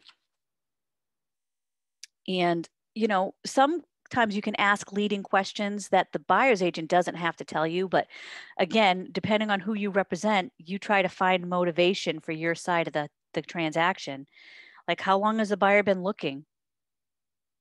Do they have the home to sell? Are they in from out of town and they only have a small window to be looking? Why are they moving to the area? What do they like about this property? If they're asking way over listing price, ask about that. Right now, buyers are frequently offering way over listing price. If you've done your comparables as a listing agent and you know that you're at the top from a comp perspective, now you need to find out, does that buyer have cash to come to the table? I have the house listed at 400. Your offer is for 450. How did you come up with that number? If it appraises it, I can be transparent here. I don't think it's going to comp out at 450. Does your buyer have $50,000 to come to the table with in cash? If it doesn't, what is their intent? We have to get comfortable being very direct when we talk about money in this business. And I think that can be an issue for a lot of people. But talking about money clearly and directly is important, whether it's what our commission is or what buyers can really afford, or when we're taking offers in over asking price, you're 50,000 over, do you guys have cash to make up that difference? What is the intent?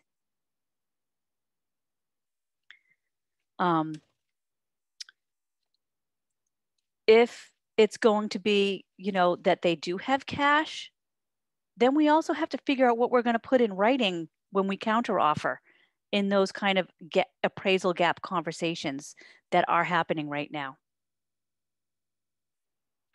And after we receive the offer, we have to present the offer to our seller. And, sellers, when sellers get an offer, we know they're going right to purchase price. But there's a lot of other things that go into an offer other than purchase price, like we've been talking about. And One of them is, you know, closing dates, earnest money deposits, stuff like that.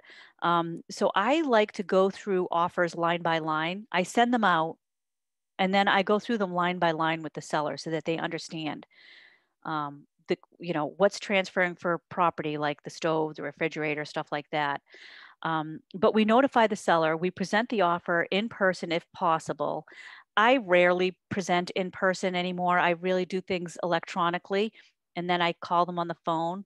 But this is where we really have to know our people. Sometimes I work with some older clientele and they really need me to be sitting at the table with them. And if that is the scenario, then I do that. There's functionality within Command to communicate the offer through the Keller Williams app. And we want to make sure that they have all of those pieces. We can update the CMA, put the offers into perspective given the current market, like the appraisal gap. We can do a net sheet. You know, sellers are mostly going to be looking at the bottom line. They need to know not just what the purchase price is, but what are they walking away from the closing table with? So, you know, you can come up with net sheets, and I can't give you one today on the fly, but a net sheet looks like, here's the purchase price. Here are your closing costs. And those could be things like, depending on what state, how much tax might have to come out of that, how much it's going to cost to prepare the deed, recording fees, and commission. So if they have $450,000 and 20,000 of that is in commission, that comes right off the top, and they may forget that when they see the 450 number. We don't want them to forget that. So we want to do a net sheet so they have an idea. You should be able to get really close to what that actual proceeds check is going to look like when you do a net sheet. When you present the offer, you're going to look at price. If there are repairs that might have been built into the contract to the offer, what are those and what does it look like? If we know anything about the buyer's motivation, this is when we need to tell our seller. If the buyer told you that they're getting divorced and I have to have an offer, I have to be in a house with my kids in 30 days, that's motivation. We need to tell our sellers things like that. And what other contingencies there are. Because if we know they have to get in quickly, let's take the current scenario of multiple offers off the table. Say we're in just a more traditional market and you don't have any other offers on the table, but you know their motivation to get into this house is really high. You might be able to counsel your seller on removing repairs, on increasing the price, on changing a contingency. And again, like if your co-broke is at all not communicative or have a little maybe attitude or whatever, just let it go. Be super professional and let them be that way on their own. Let's not add to that because it doesn't serve our seller well. If the offer is presented in kind of a snarky way, we don't pass that on to our seller at all. We just present the offer. We present the information, and this is business. It's not personal. So we draw the line there. We don't pass that on to our sellers because we want the best deal with the best terms for our seller. And even if it's a difficult agent, that might be what's in the best interest of our seller. And then there's going to be a decision. Remember, there's three choices when an offer is made. The seller can counter, they can accept as is, or they can just reject it. When I have a seller that says they just want to reject it, I do try to get them to come to the table and say, we don't have to just reject it. Remember, there are a lot of buyers out there that automatically will lowball. We just have to find out where their threshold is there. What is their thermometer for how much they will pay for this house? They're challenging you. You can counter at full price. I like to keep people at the table if at all possible. So rejection, but I do have sellers that will just completely reject an offer. Okay.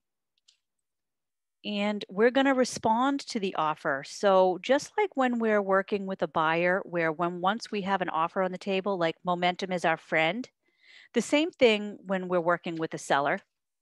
Okay, we need to help them to reach a decision, and the seller doesn't have to go back for highest and best. It is stressful for a seller. For some sellers don't mind. They just, for them, the bottom line, getting every penny is the most important, and that's fine. For some sellers, they just want to be done with this piece. They're tired of having their house ready for showings. They want to get under contract and they want to move on. If there are multiple offers, just make sure that they understand the contingencies in all of the offers before they pick one to move forward with. If they are going to counter, then we're going to go to negotiation. And it's not always about price. We've talked about that. So guide them through what their options are if they want to negotiate. If they just don't like how long the inspection deadline is, reduce that, counter with reducing that, and whatever will eliminate the stress for them. And if they just accept the offer, that's the best, awesome, best case scenario. Then you just begin the contract to close process. Okay, great. If they accept the offer, you get them to sign that right away. Hey, Sue. And you send it back. Hi. Sorry to interrupt. No. So let's say you have that issue where the inspection time frame is too long. Yep. And you say, okay, we're going to cut that back. What if all the inspectors are busy? What are you doing at that point? You're now rushing, trying to find somebody who can do it. Well, I always want to work with the co-broke. So we know our market. That's part of our job. And right now, inspectors are not busy. So if they say they can't find one, I would jump in and help find one. You have a slew of agents out there in your market center that may know of inspectors that you could reach out to. And then we want a win-win scenario for everybody, right? Mm-hmm. So if we are in a market where inspectors are 7 days out, then they're 7 days out. If inspections are going to be part of the process, you have to work with that. So knowing your market would be the best solution on how to get that time frame down as quickly as possible. And then if they are going to be doing things like water tests and radon air tests, and those types of things can be done prior to the general building inspection. So you can work with your co-broke and say, hey, if you're going to have the inspection on this day, have the inspector drop off that stuff or pull the water so that everything is returned earlier. Work with each other. This is where when we go under contract, we're now entering into a relationship. You're going to be dating this person for 30 to 60 days. Okay, so be nice on the first date. Okay. We start off with wanting to work together. But that's what I would do for that. All right, thank you. Yeah. Are you communicating before a counter offer with the broker saying, do you have any movement here or there before we make a counter offer? Do you have any flexibility with these terms? If it isn't money, before you make the counter offer, or do you just make the counter offer? So, it really depends. There may be, when I get an offer, I usually I always present it to the seller right away. I always acknowledged with the buyer's agent that I received it. And I ask them, just like I ask when I'm working with a buyer, I ask the listing agent, is there anything important I need to know about the seller? When I'm working with the seller, I ask the co-broke, is there anything important I need to know about the buyer? I noticed that you're doing an FHA loan. Do they have the flexibility to move to a conventional? I see you're only putting $1,000 down. Do they not have resources to put more money down? What else can you tell me about the buyer? So that when my seller, I can give them as much information as I possibly can. Right now, people are like, I just want a conventional loan because it's the easiest and nothing's going to happen. There might be, I have a couple of kids in the military. I'm kind of like happy when I see a VA loan. They worked hard to get that benefit. It doesn't mean that they're cash poor, but I need to find that out for my seller, right? So I might call and say, I see you're doing a VA loan. Did they have the option of conventional, or are they really tight on funding? For clarity, all of your kids are in the military, right? It seems like that. Like it does feel like you and John just make Marines. That's all you do. Yeah, pretty much. So, but I need to find out, right? I don't want them not to get something. I don't want that to be a roadblock, but if it is a roadblock, then my duty is to the seller here. So I might ask questions about that. I might ask questions, I've had great offers come in with only a lender that I do not have good experiences with. And I've had requested that buyers go back and get pre-approvals from somebody else. I've asked if they've gotten pre-approvals from somebody else and asked to see those. If they show me 2 pre-approvals from 2 different banks, I might suggest to my seller that they write into the contract that they have to go with a specific one. There's lots of areas that you can go to in there when you're looking at their offer. So it's important to call the buyer's agent. What else can you tell me about that? Not every agent will write that the buyer's financing is contingent upon the sale of their house. If their house is under, and I've had this happen to me enough times that it's important to mention, some buyer's agents won't put that in there if their buyer's house is under contract already. So I ask them, even if it seems like I'm asking an obvious question because they didn't write it in, I ask anyway. Do they have to sell something in order to buy? Those are usually my 2 biggest questions if they didn't give me supporting documents. Do they have something to sell in order to buy, and are they fully pre-approved? Who are they working with? Then I can have a more intelligent and value-added conversation with my seller. But what if they just reject the offer? So if they just reject the offer, you don't go and say, hey, Noah, your buyer wrote the biggest, lamest offer, so we're just rejecting it. How do you expect to close any deals with offers like that? I mean, we don't act like that. They're doing the best that they can. We just very professionally let them know that the seller right now is not responding. They're just rejecting your offer. And the majority of the time, that agent will come back with a different offer. And we invite that. My seller is not going to respond to your offer. They're rejecting this offer. If your folks really want the house, I would really recommend they come back with a different offer. So don't assume that no means no. That's what that part means. Just because the seller says no doesn't mean that it's always a no. It just means that you didn't give them enough to want to play ball with them today. And how much information are you sharing at that point? I know you're representing the seller, but you want the best for the seller. So you don't want to say, hey, it's, they're not accepting anything here or there. But do you hint around that it's the terms and not the price, or you say anything, or you just say, no. We can't disclose anything that deals with motivation or confidentiality about our seller. So if you're in a situation where it's a multiple offer situation, and this one came in low, you're just moving forward. My response is we're moving forward with another offer.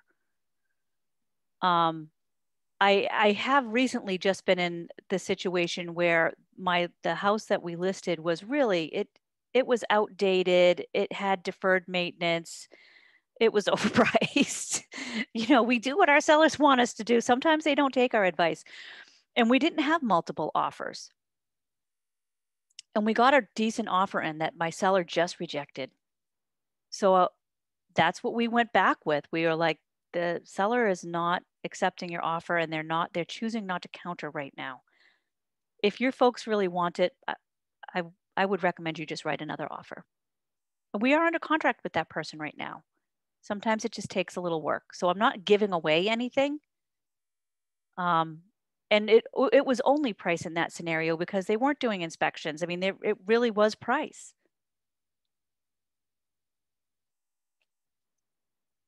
Anybody else have any questions on that? One question. Let's say your buyer is not doing inspections. Do you have them sign or write a letter that, the buyers, for your own records, not for the public, that the buyer does not want to do inspections against your advice? So 5 years from now, when the septic's backed up and the well's polluted, you're covered? I think anytime you can get communication on that is always in your best interest, and then to keep that documented in command. Against might not be a word that I use. I might use words like I consulted on, after consultation on the option to do inspections for 123 Main Street. My buyer chose please confirm that you're choosing not to request any inspections. And I'm understanding that often inspections are being done, but it's for informational purposes only and things of that nature. It's not for negotiation purposes. Well, I tell you, I come from production, and don't send that to me. I have had that come to me with informational purposes only, and then they back out for something else. If I get that offer where it says for informational purposes only, I have to advise my client that that's bull crap. They will use it against you if something comes up. That's just the nature of it. It might, not to say that it happens every time, but I've had that happen enough times where a seller has accepted something for informational purposes only. And then there's other contingencies built in there that they can get out of the contract for, but I know it's because of the septic inspection, or I know it's because of the general building inspection.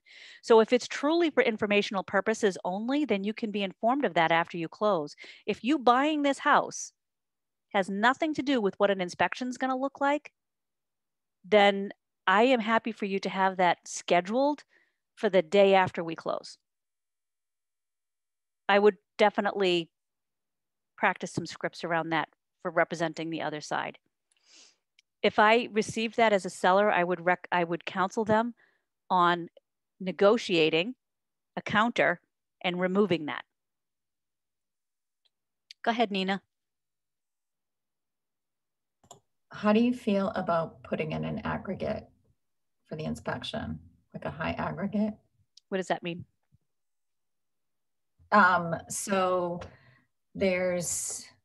it says, and I don't remember what form it is, but there's a form that says like you will do an inspection. However, if there should be, like say you put in a $10,000 aggregate, but they find out that something happened with the septic, or I guess maybe septic is a bad example because, yeah. Like so something, I don't know, with the heating or whatever it is. And it exceeds the $10,000. So anything over $10,000 that they would then try to negotiate. So all of these things come into what kind of market we're in. And we're kind of strong negotiators on our team. I would most likely, in this market, I would remove that. I would recommend removing that altogether. And then I'm going to say a couple other things. I'm never a fan of waiving inspections, even though I hate to say that I'm seeing it all the time. I'm also a fan of, and I'm going to try not to take up too much of time on this part of the conversation. As a seller, I love for sellers to do a home inspection prior to listing, a pre-home inspection. That will cause someone to not do an inspection and remove liability for my seller should somebody not do an inspection and later on there's a problem, that everything was fully disclosed. I'm such a fan of disclosure, like disclose, disclose, disclose. The more you get a seller to disclose, the better your contract to close experience will be, the least liability they'll be in for something being wrong with the home that they didn't disclose after they closed on it. But as far as negotiation, yeah, you can put contingencies in there all over the place, but every time you put a contingency in there, you're putting an opportunity for it to be countered. So if in this market, you might have a higher purchase price and also do inspections, that might compel a seller to want to take your offer over somebody else's. And then we're going to also let that co-broke know that we're coaching our client that inspections are for major defects that were not previously disclosed. So you can put in, sometimes I can tell when it's an agent that might not have written a lot of offers, if there's a lot of contingencies in there. So be cautious about them and have them reviewed. You can put a contingency in there for almost anything. but you need to know your market. You need to know your buyer's threshold for risk, and let them make the decision.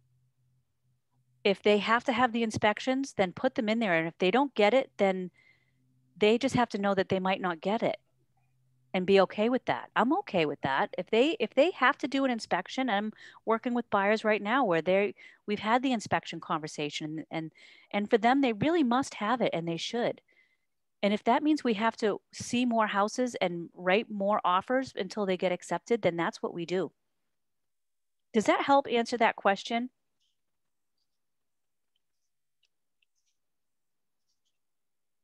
I guess I just, so you're saying like, don't put in an offer with an aggregate. I'm not saying don't do anything. I'm saying you can put an offer in with an aggregate. You can say, we're doing home inspection, and if any of the damages exceed, we'll pay $10,000. We promise we're only going to ask for $10,000. If you're going to write those kind of contingencies, I'm saying, go back to your leadership and make sure it's a contingency that your office supports. Okay. What I'm saying is you can write that all, if that's what you and your buyer want to do, you definitely can write it. I'm telling you, if you write that and you send it to somebody like me, I'm going to push back, most likely. Okay. Okay. Thank you. And I have seen that, Nina. I have seen people come in with an offer saying, we're doing inspections. If we'll pay up to, we're going to, if something is a major defect that exceeds $10,000, we're only going to ask for $10,000. I've seen offers like that. Actually, no, this is in the sense that, so if any of these defects are over $10,000, we're not gonna be nitpicky. I guess this is what maybe I should explain this better. So we're not gonna be nitpicky if it's like, the outlet covers, or there's like a few, like maybe there's like a broken window or whatever. So if there's, any of those defects are, all of that, I shouldn't say defects, but all of that combined is less than $10,000, we're not even going to talk about it. If everything comes out, so say it's like, more than that, then anything beyond, we're going to, as a buyer, we're going to cover up to $10,000 of whatever it is that they find on the home inspection. But anything beyond it, we're going to try to negotiate. So yeah. I don't know. From the perspective of working with a seller and receiving a contract that says that, and now I'm trying to be a little vague, and I apologize for that, Nina, because I know we have different guidelines on what states require for disclosure or contracts and things of that nature.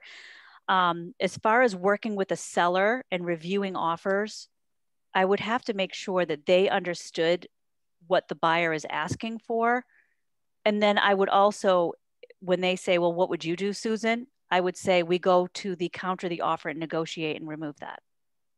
So you put that's the risk that you're taking by trying to cap a major defect that hasn't been disclosed.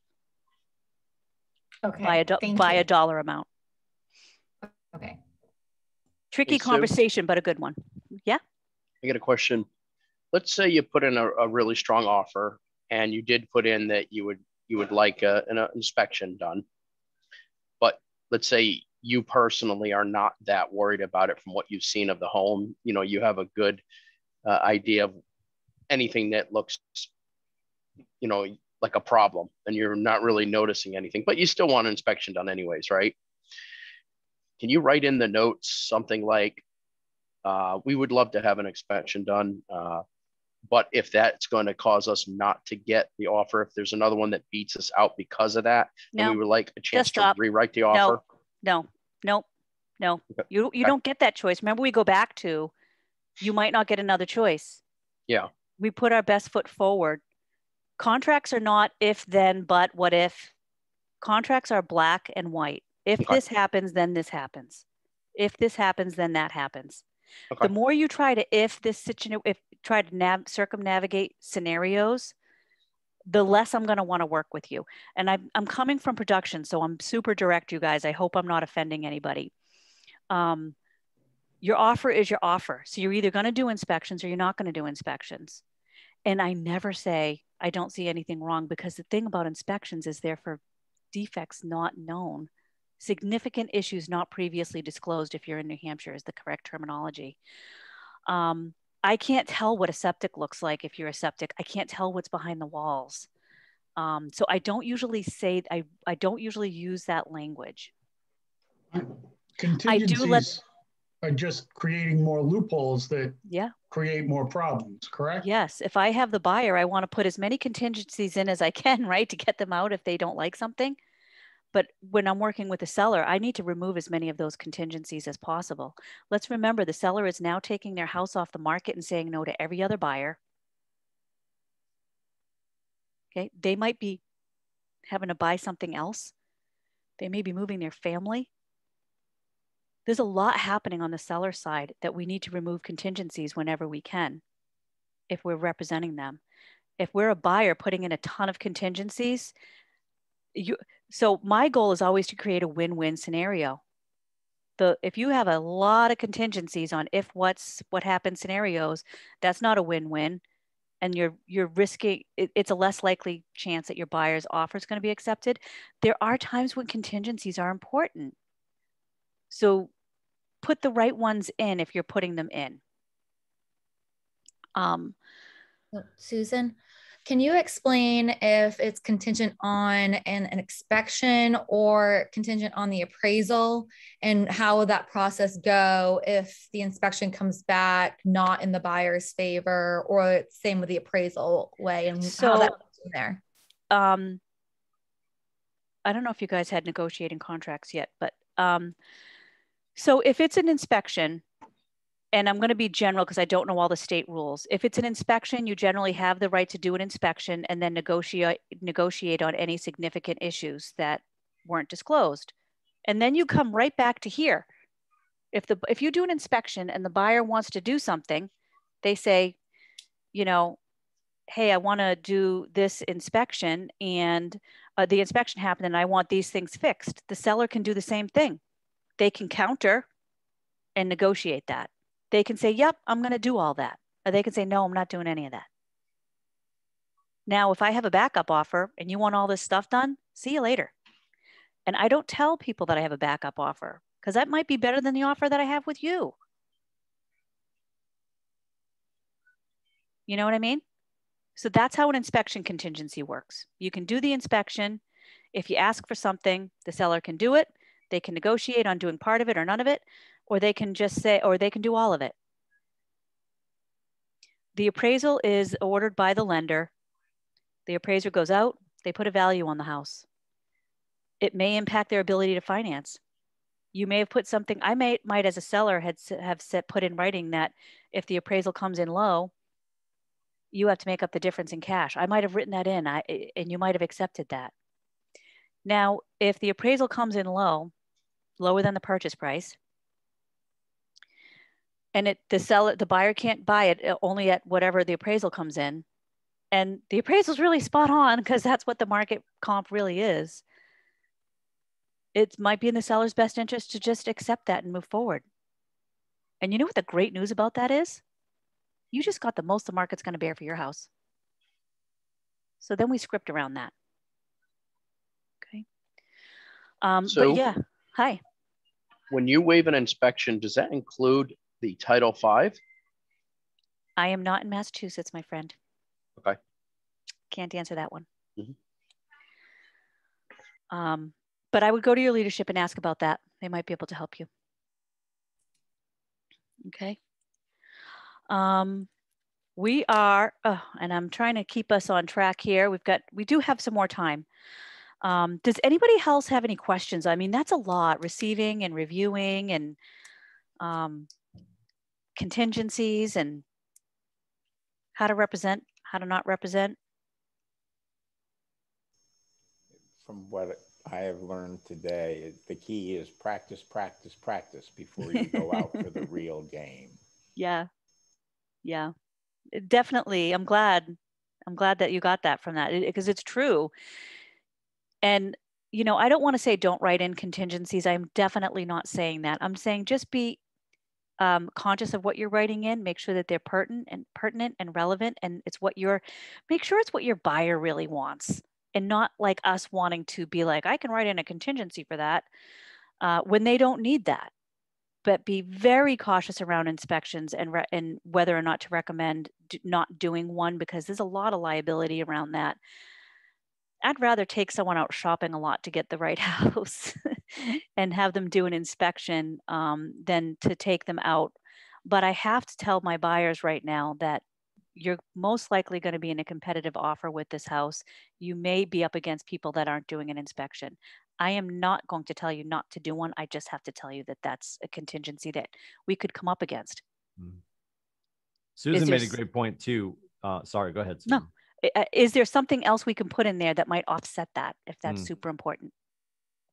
Susan made a great point too, David. You talked about practice, and I think, we didn't necessarily coin it an unsolicited CMA, but I think doing unsolicited CMAs, pick the neighborhood that you want to be the mayor of, start to look at the numbers in that neighborhood. And if there's somebody in that area that that owns a house, and if I called and said, hey, David, it's Timmy. I know we spoke a few weeks ago and I brought you up to speed, and that I have my license now. I was taking a look at, Cape Elizabeth, and I was taking a look at your neighborhood, specifically your street. And I've got some numbers on your house. I'm wondering if you'd be interested to find out where you stand in the current market. Because the probability of me going to your house and maybe invoking enough emotion to get you to start to really think, to Susan's point, is, give yourself the credit to call that an appointment. It's an at bat. It's with somebody you know and love and trust. You might get them emotional enough to start to move forward and be like, you know what? Yeah, we are gonna right size right now, or we are gonna make that move, or we're gonna whatever. I mean, setting an appointment and going to a kitchen table every time, as you're getting started, even in this current market, it's always a 50-50. So whether you're setting a kitchen table with an unmet, or you're doing an unsolicited CMA for a loved one or a person that you know and love and trust, the outcome could be the same. So getting those at bats. And I think if you're going through the process of getting ready to show somebody what their house is worth in the current marketplace, the other side of that coin is working with the buyer. And as Susan will tell you, when you're working with the buyer, you're going to pull a CMA for them too, because you're going to justify the price that the house is on the market for. And you want to be able to help guide them, not tell them, guide them to what the market is saying about this house. So, I couldn't say it enough. The practice thing, to the point that you feel, comfortable enough to go sit with somebody. And yeah, maybe, Nate said this to me 1,000 years ago when I started in real estate. We're making omelets. You're going to break some eggs. And it's okay to make a mess in your kitchen in front of your friends, right? They're going to be okay with that. Get them another glass of wine. They'll figure it out. We don't want to, and we've always used this analogy, we do not want to treat our friends as cadavers. If Keller Williams, and you'll hear Gary say this all the time, we are a teaching hospital, right? But we're not asking our friends like, hey, what are you doing for lunch? Can you lay on this table? I'm going to cut you open. No, if you are in medical school, they roll in toe tags and you play with their bodies, which is gross. And I'm sorry I ruined your lunch, but enjoy your lunch. That being said, we want to make sure that we are practicing with the right people. And people that you know and love and trust will be happy to find out where they stand in the current marketplace. And you might trigger them to think about it a little bit more. Because it stands to reason on the buyer side and the seller side, you're going to go into business. Susan can certainly back me up on this. I would argue more than 50% of the business that you'll do in your freshman year will be with people that you know and love and trust. Mm-hmm. Right. And if you really, really treat your phone properly during your career, all of the heirloom seeds of your greatness are already in your phone. You'll probably retire, step away from real estate, sit on the beach and drink your first martini, and think to yourself, wow, they weren't lying back in 2021. Most of my business came from my phone. And if not people in my phone introduced me to new people to put into my phone. So get into practice, but don't go into analysis paralysis, waiting to be super ready. Mm-hmm. We joke about that. Like, I'll ask Susan right now. Susan, you and John have a website. Is your website done? I haven't seen it in a long time. Amen, sister. I'm waiting for my website to be finished. I'm waiting for my business cards to be perfect. I don't go on my website. Yeah, you know what the problem with my website, my business cards? My face are on them. Yeah, and God played an evil trick back in 71. So this is never going to be perfect. Yeah. So, and the other half of that is if you're creating content or just engaging with people, I don't like the way I sound on the phone. I don't like the way I look. I don't like the way I look on video or sound on video or sound on the phone or whatever. This is the way you present in person all the time. So if you're afraid to put yourself out there because you don't like the way you look or sound or whatever, then work on your scripts and sound better. You can at least, change the way you speak, because, confidence and competence usually go hand in hand. So get enough arrows in your quiver, and then we got to go hunting, guys. You have to go hunting. If you wait too long, to Noah's point, somebody might steal their business. Time kills deals. It really does. And practice writing. I mean, we're talking about offers specifically today, and making them and receiving them. So start writing some fake ones so that you have the practice, and then start just, how would you present it? Write it. And then even if you're talking to yourself in the mirror, present it to yourself. How would you present it? How would you give someone options? Go to an open house, and then what options would you give a buyer if you were writing an offer? And then practice receiving one, and see what that looks like, because it might make you think differently. And then put yourself in the shoes of the buyer and the seller. But practice, practice, practice. It's super important. Does anybody else have any ahas or anything that might have resonated with you today that you hadn't thought about before?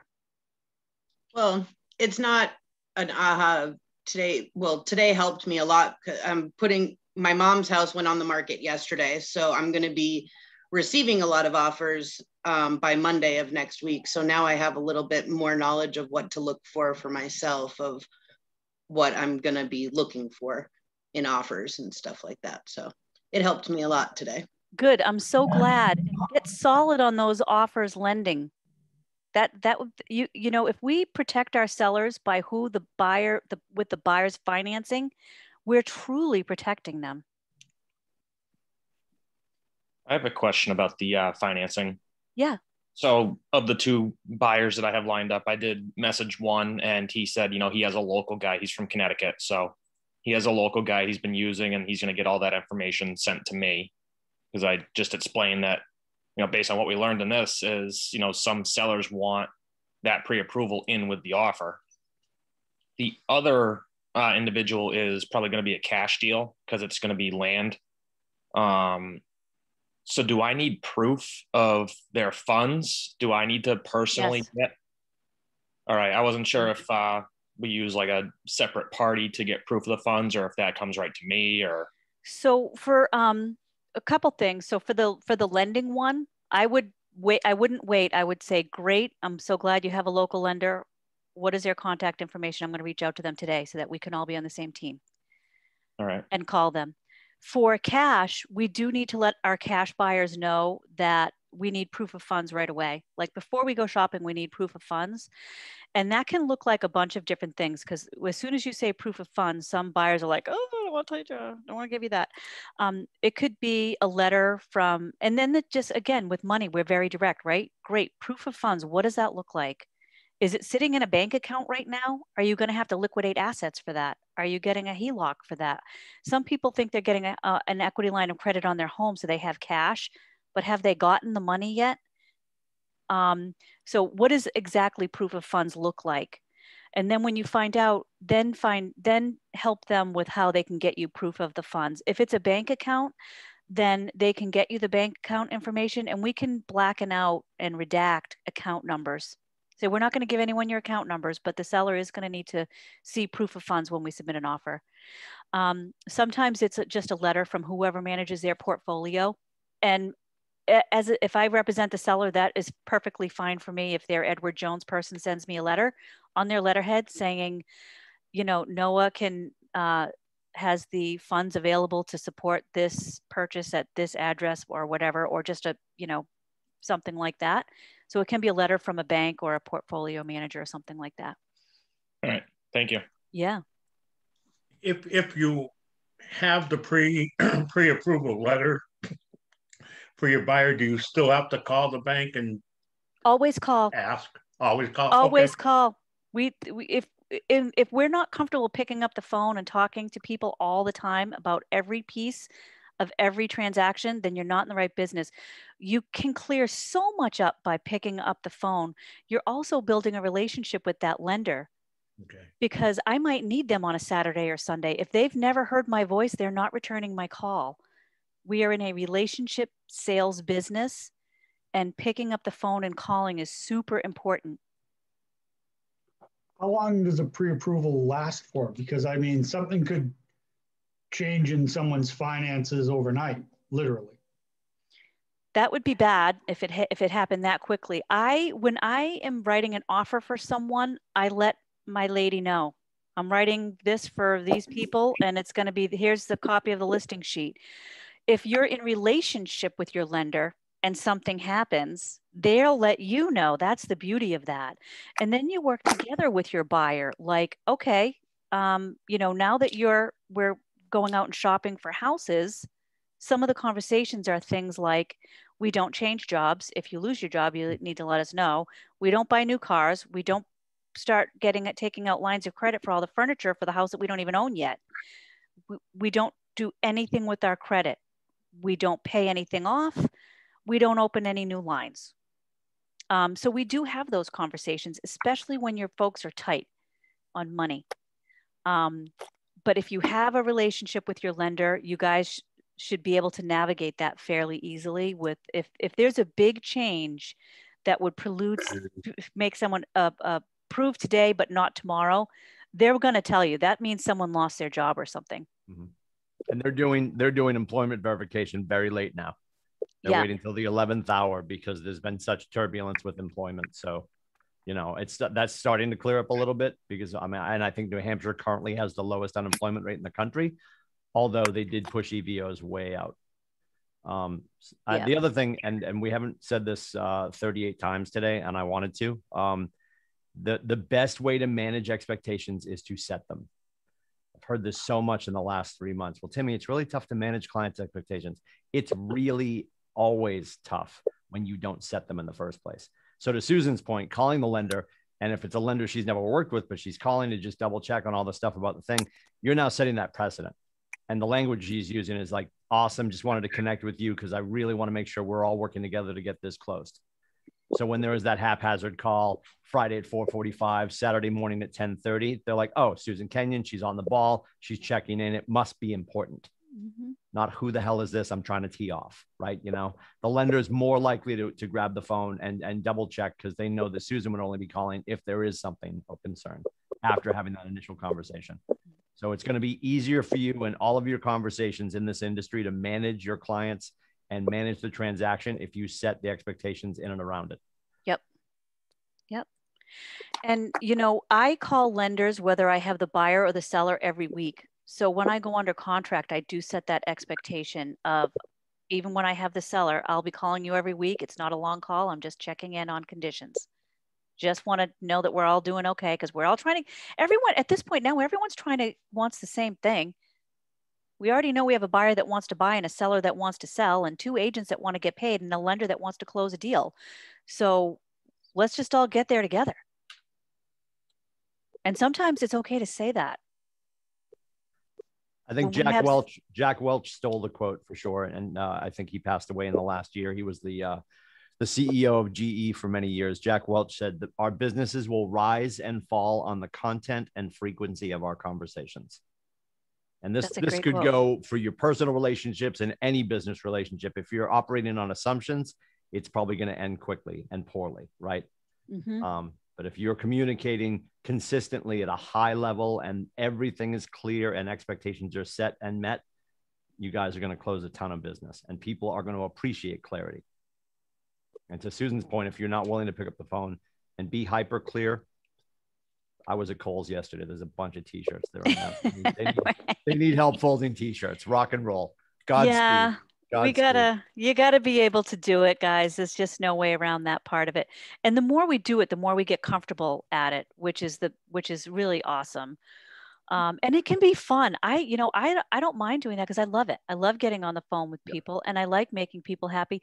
And we have a lot of problems to overcome. And there are some transactions that require a lot of problems to overcome. The more that we are in relationship with everybody in the transaction, the easier it is to be a solution-oriented person. Okay. Nathan Dickey, our regional director, and I think your OPs and your TLs and your managing brokers and your productivity coaches would agree. Please do not text or email what should have been a phone call, right? And you can call and verbalize it. And usually, like everybody says, well, Timmy, I'm better off face-to-face. Of course you are. We know the numbers on that. And my math is usually off, but here we go. 43% of our effectiveness is the words we choose. 7% of our effectiveness is the words we choose. 43% is our tonality. 50% is our body language. But when you can call and have a conversation and they can hear the care and concern in your voice, then you're going to back it up with an email. Susan, thanks for taking my call. I'm glad we got that cleared up. We are closing on this date. You know, any kind of numbers that you went over that you want to specify, you're going to create the mail trail with an email after the fact, but you're picking up the phone and having a professional conversation. I know at our market center, Susan knows this too. If you march into Nathan Dickey's office and you're on fire and it's all been via text and email, he's still going to be on your side. He's going to let you hear about it though. He's going to remind you that was not your best practice. And we're not, again, Susan and I aren't here to tell you how to run your business. Within the parameters of the law, you're allowed to do whatever you want to do within the parameters of the law. We're here offering you best practices. And when you connect with somebody verbally, and if you're younger on this call, my generation doesn't talk on the phone. Get good at it. Be the person in your generation that's really good communicating over the phone. It's going to be a business builder for you. Yeah. And go out and make mistakes. I am the master at failing forward. I have failed at so many things, but I either win or I learn. And Tim might've taught me that quote. I used to hear the word failure and I'm like, yep, I'm failing forward again, but I either win or I learn. If we make mistakes, we learn from them. But you're here, so you're a learning-based person, so that's fantastic. Keep up on your homework though. Remember that our goals are 10 contacts is added a day, 10 conversations a day, 10 handwritten notes, and 10 homes previewed per week. These are really important. This will help launch you into getting under contract with someone.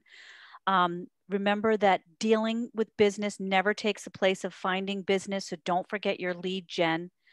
And small things done consistently add up to big things in the long run. So if it seems like you're doing some tedious things repetitively, it will pay off.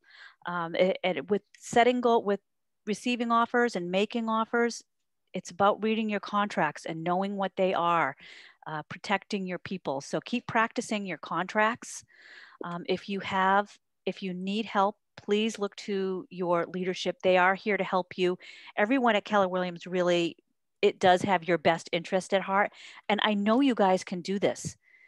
So if you haven't set an appointment yet, this is your week. It's only Thursday. Make an appointment with someone in your sphere to do a CMA or a presentation, and just bite the bullet and go do it. Even if it's one on your own house and you do it to your spouse. If that's how you get a win on doing a presentation, I challenge you to do a presentation this week. Like Susan said, we're trying to screw up as fast as possible, right? We're screwing up faster than everybody else. And you guys are in a really powerful region. Your market centers are part of a powerful region. And this is all about talent and tenacity. I'll remind you that Tom Brady got drafted in the 6th round, number 199. And I'll remind you that Michael Jordan was cut from his freshman basketball team. And they both could have been pissed off and walked in a different direction, or they put their head down and they got to work. So everything that you're doing, Susan just said it, everything amazing that you'll do in this industry lies in the mundane. Lead generation is boring. So is poverty, right? Just pick up the phone, have your conversations, text, email, whatever you need to do to connect. It doesn't need to be the phone. I'm telling you right now, your phone is your human batting cage. That's the fastest way to get in contact with people. And the more relationships you build and nurture over time, that's who's going to get to the most closing tables. Yep, absolutely. When you're doing your lead generation, don't forget that there is a do not call list. If somebody is on the do not call list and you do happen to call them, your script is, I am so sorry. I'm taking you off my list right now. Have a wonderful day. But we can't be calling people on our do not call list. If you need help with navigating how to make sure that you're not calling that, start with your sphere. They're not on your do not call list, but then go to your leadership and they can help you navigate that if you guys are going to start dipping your toes into expireds and FSBOs and stuff like that. It is $42,000 per violation. And you'll hear people like, well, it's not really, but it turns into a class action suit. You don't ultimately end up paying 42 grand. Do you even want to have this conversation? Do you want to be in front of your TL or your OP talking about what portion of the 42 grand you're responsible for? To Susan's point, call your humans, call the people that are already in your phone. Yeah. If your mom puts you on the do not call list, you better work on your scripts. Hopefully that's not going to be the case. And just so you guys know, I put my email and my cell phone in there if you guys got questions, comments, concerns, if I can help. Yeah, for sure. Absolutely. And I will be go ahead. I have one quick question on a use it as a do not call list. I've been trying to or approaching expired. They may be on the do not call list, but what if you show up person to person? Is that the same thing, or are you safe there if you show up and knock on their door? That's door knocking, not calling in my book. Yeah. But, I would be, and if they have a sign that says no soliciting, then you got to be respectful of that too. Yeah. Okay. All right. Yep. Yep. Absolutely. Absolutely. Yep. I will be back on Tuesday for a contract to close. I hope that you all can make that. Don't miss the finance session with Matt Erdman. It's really super valuable. And thank you. I appreciate all of you guys coming today. Yeah, I think our regional operating principal, Matthew Erdman, is teaching agent financials on Monday.